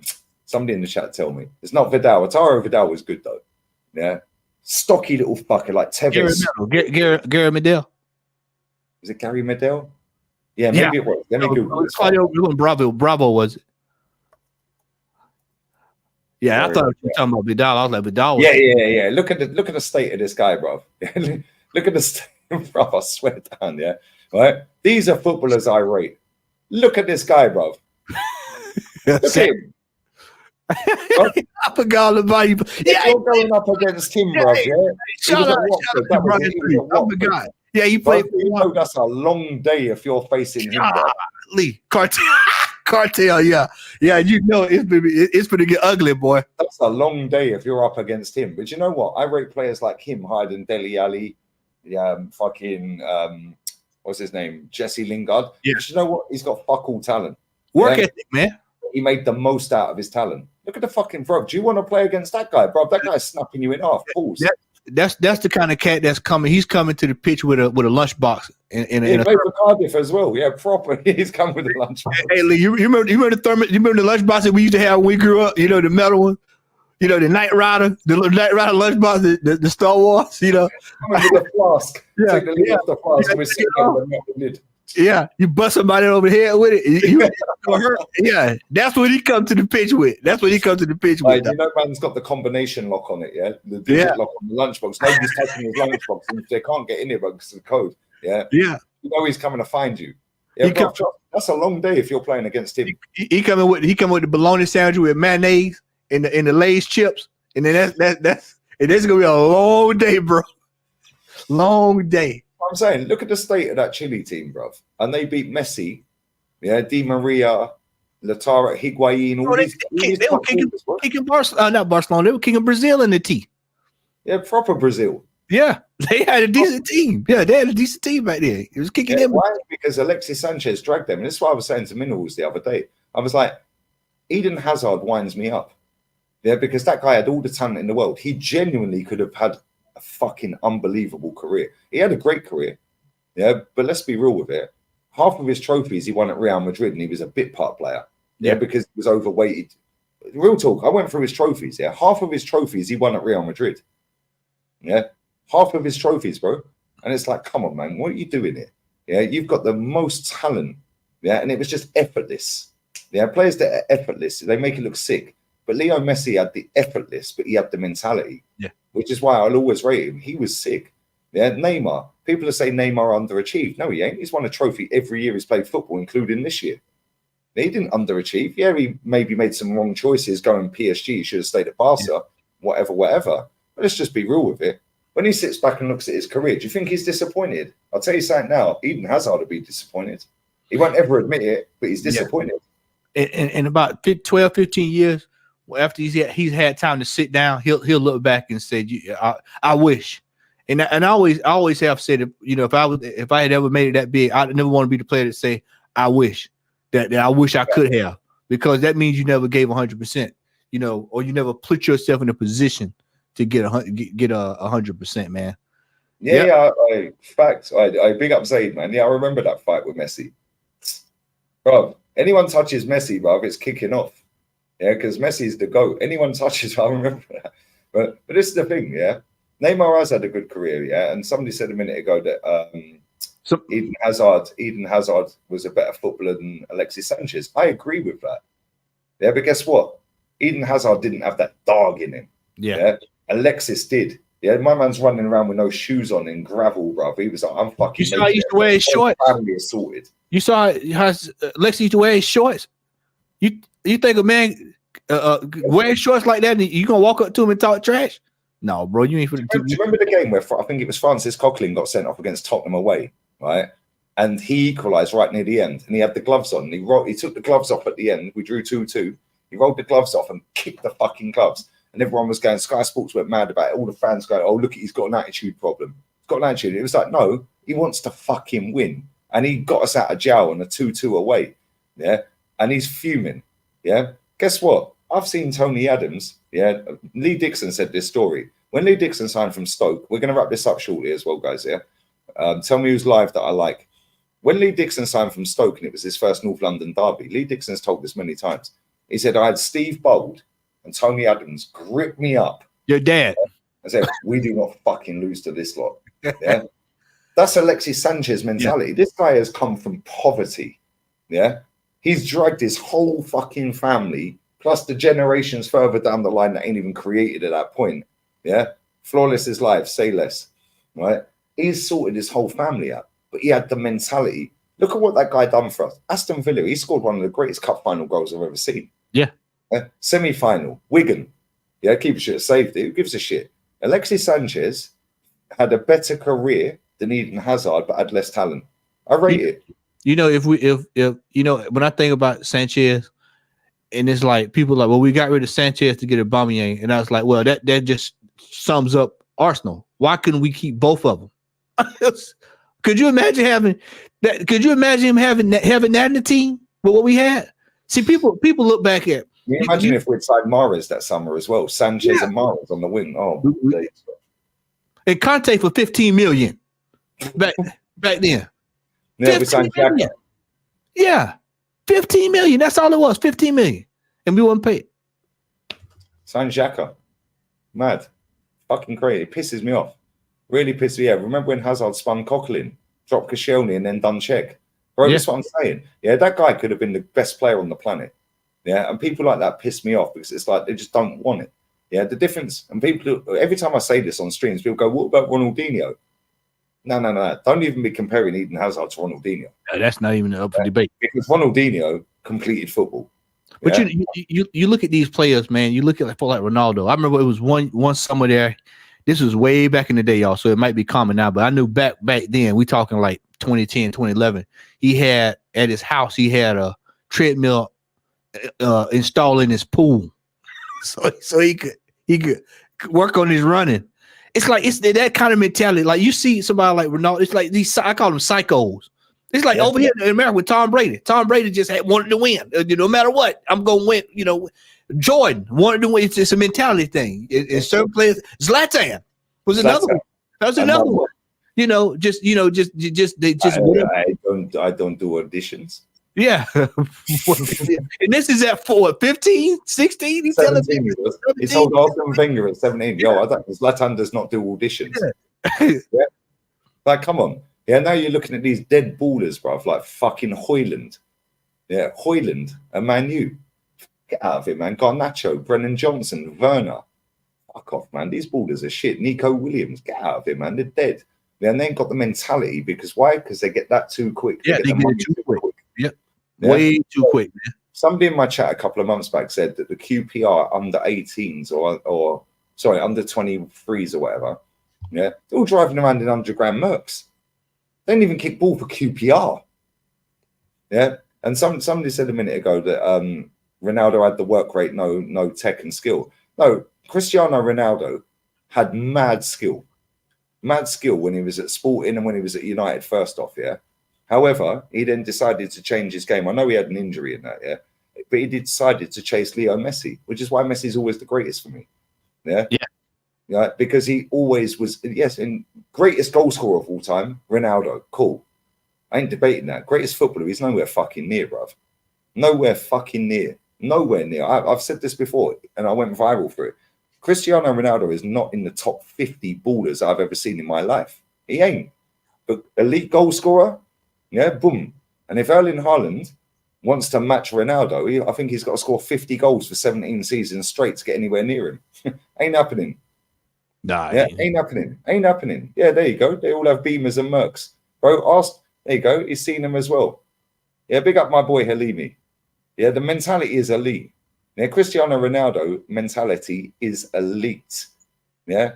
However, he's super fucking like jealous of Messi. Yeah, Messi, it's effortless. Yeah, but Messi, people underestimate Messi's work rate. You don't get that fucking good without constantly practice. They just go, oh, he was just born with a gift. No, practice. I guarantee Messi's the first one in and the last one out. Yeah, and I've seen a clip of what's his name, Prince Boateng on Rio Ferdinand podcast, and he said, whilst we're all sitting there like, and we're listening to the manager giving the final team talk, Messi's sitting there getting a massage.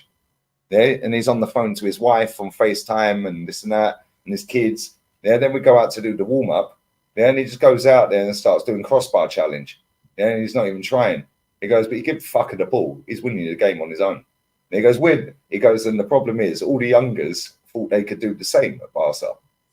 Yeah, they couldn't. Ousmane Dembele, you mentioned Ousmane Dembele. That guy's got mad talent. Yeah, wasted career. Yeah. Fucking hate players like that. Wasted his career away, bro. The reason he gets so many injuries is he didn't fucking do dues. He didn't want to put the work in to get to the physicality. Yeah, Messi barely ever injured, bro. Barely ever injured. People say, "Oh, he's got the peds." Oh, fuck off, man. Yeah, get out of here.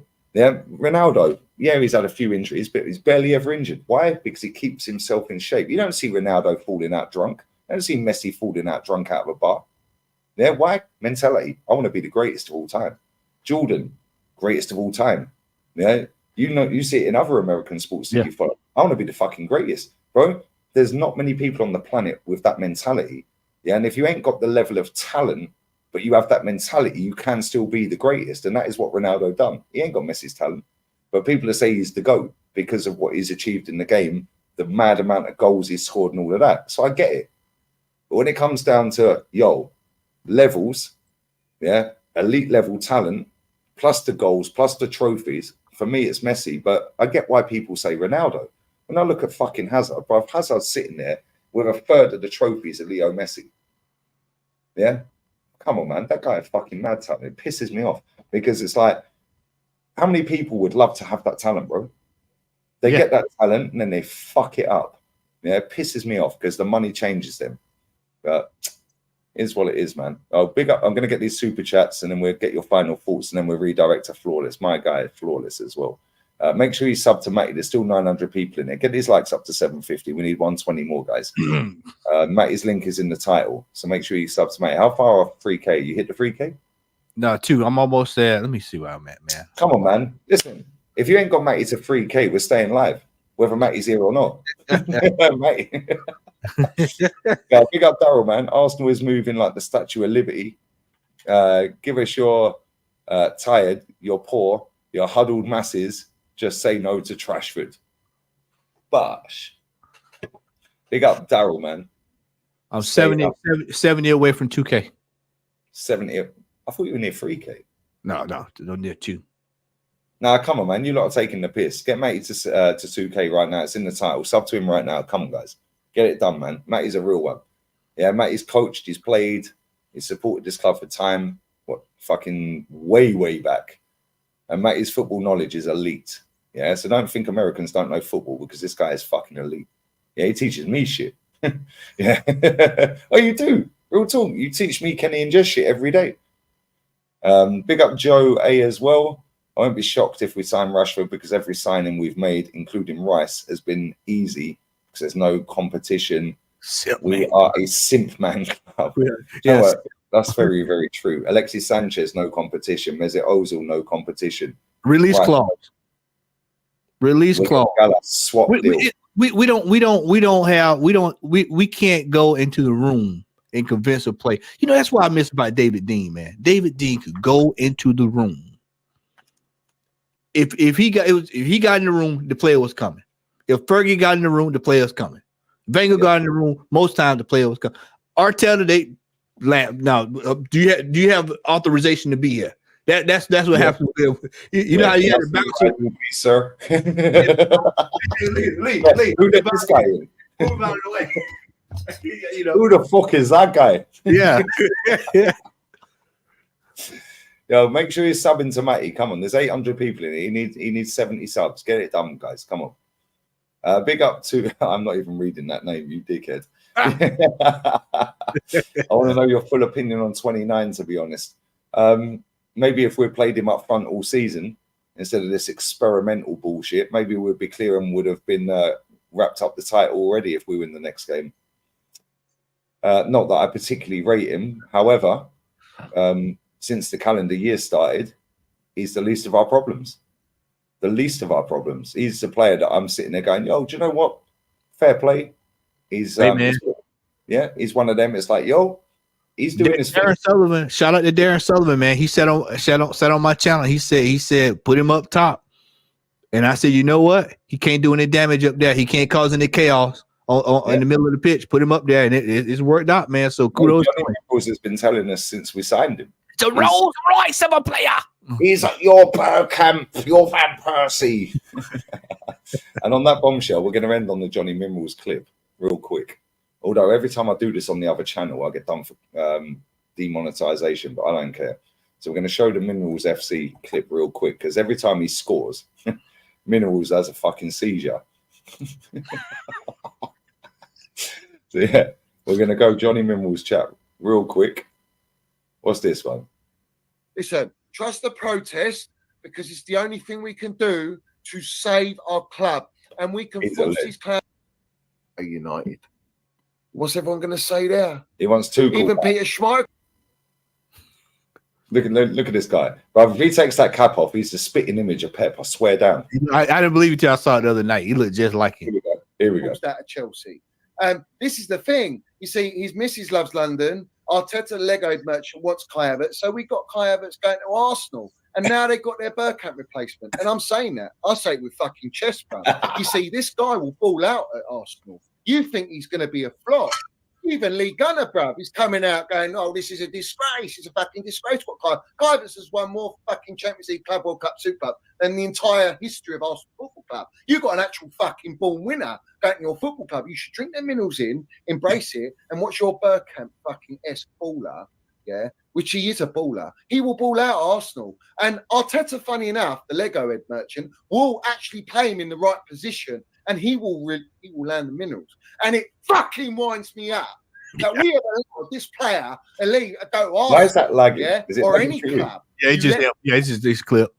Point. Let me rewind. This has won more fucking Champions League, Club World Cup, Super Cup than the entire history. It's still of lagging. Arsenal I don't know why it's Club. lagging. You've got an actual fucking born winner going to your football club. You should drink their minerals in, embrace it, and watch your Bergkamp fucking-esque baller, yeah, which he is a baller. That's He why will it's ball lagging. out Arsenal. And Arteta, funny enough, the Lego head merchant, will actually play him in the right position, and he will land the minerals. And it fucking winds me up that we have allowed this player, elite, go to Arsenal. Yeah, I don't know why that's lagging, but either way. I know what he says, and he will land.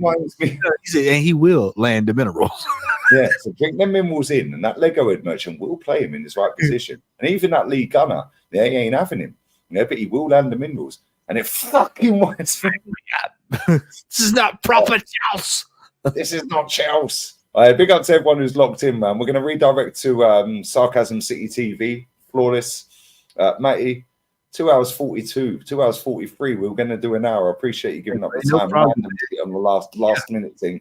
Yeah. Thank you as always, man. What you got coming up, man? Brother, with this game on Saturday, man, let me tell y'all, this game Saturday is not a gimme. I've seen a lot of fans over the last few days. We're going to steamroll Bournemouth. Bournemouth is the third best team in the league since the turn of the year. You know who the other two teams are? Arsenal and City. This is not going to be an easy game. We need to come into that game mentally focused and ready to go. We need to put them away. And as my boy Zayd just said, no lollygagging. Get it done. We've got to get it done. We've got to land the minerals. Don't worry, man. We'll get Reese to save us like last year. In fact, the only thing he did last year. But no, I appreciate you, man. And make sure you sub to Matty's channel, guys. Link is in the title. This has been epic. This has gone on way longer than we expected. When y'all go over there to Flawless, you tell him return to sender, return to sender, return to sender. We don't want him. We send him back to y'all. We don't want Rashford. Y'all can keep it. Yeah. Lee raid, Lee and Matty raid. Put Lee and Matty raid. Yeah. Say no to Rashford. That's what we want. Lee and Matty raid. Say no to Rashford. All in one thing. Yeah. Fill his chat up real quick, guys. And listen, appreciate you all. I'm back again with Northside, Flawless, funny enough, and Saeed at 1 p.m. UK time. I'll be doing an Aston Villa away trip to Olympiacos. And then I'm back on here straight after that with Deji Spurs. Be kind to him, Hijo de puta. Yeah, he's a nice guy. Me and Northside sat backstage for about 2 hours chatting to him the other night. He was taking down notes. Bless up to him, man. Deji, man. No, he's a good lad. Listen, he ain't a kid either. He's touching 40, bruv. So yeah, what? Man. Yeah, man. Hey, black don't crack, bro. I thought he was. I was about to say the same, so I'm glad you said it before I get cancelled. I thought it was 22, 23, man. Damn, boy, I need to drink what he drank. He was born 84, bro. So he's either 40 or touching 40. I swear our generation just look young, bro. We look. No, that's because we got brought up right, innit? We used to get the latch, get that latch. Yeah. Man said Deji versus Jordan. No. All kicked off. I seen Cody in the link. I was like, yo, Dej, come. That's my boy. Like, all went south. But it's come. Listen, we're all adults, man. We don't do that dumb shit. But yeah, big up Matty, man. Bless up for your time as well. Big up to everyone locked in. Appreciate everyone. Sub, shared, like, donated, all that good stuff. Make sure you sub to Matty's closing in on 2K. He deserves fucking 10 times more than that. And we will get him there. Yeah, with his hard work and this community as well. But we're out. Adios, hijo de puta. Yeah, remember, Lee and Matty raid, say no to Rashi or Rashford. Rashi en la basura. Yeah, Betty a la mierda, hijo de puta. Jogging no Lee.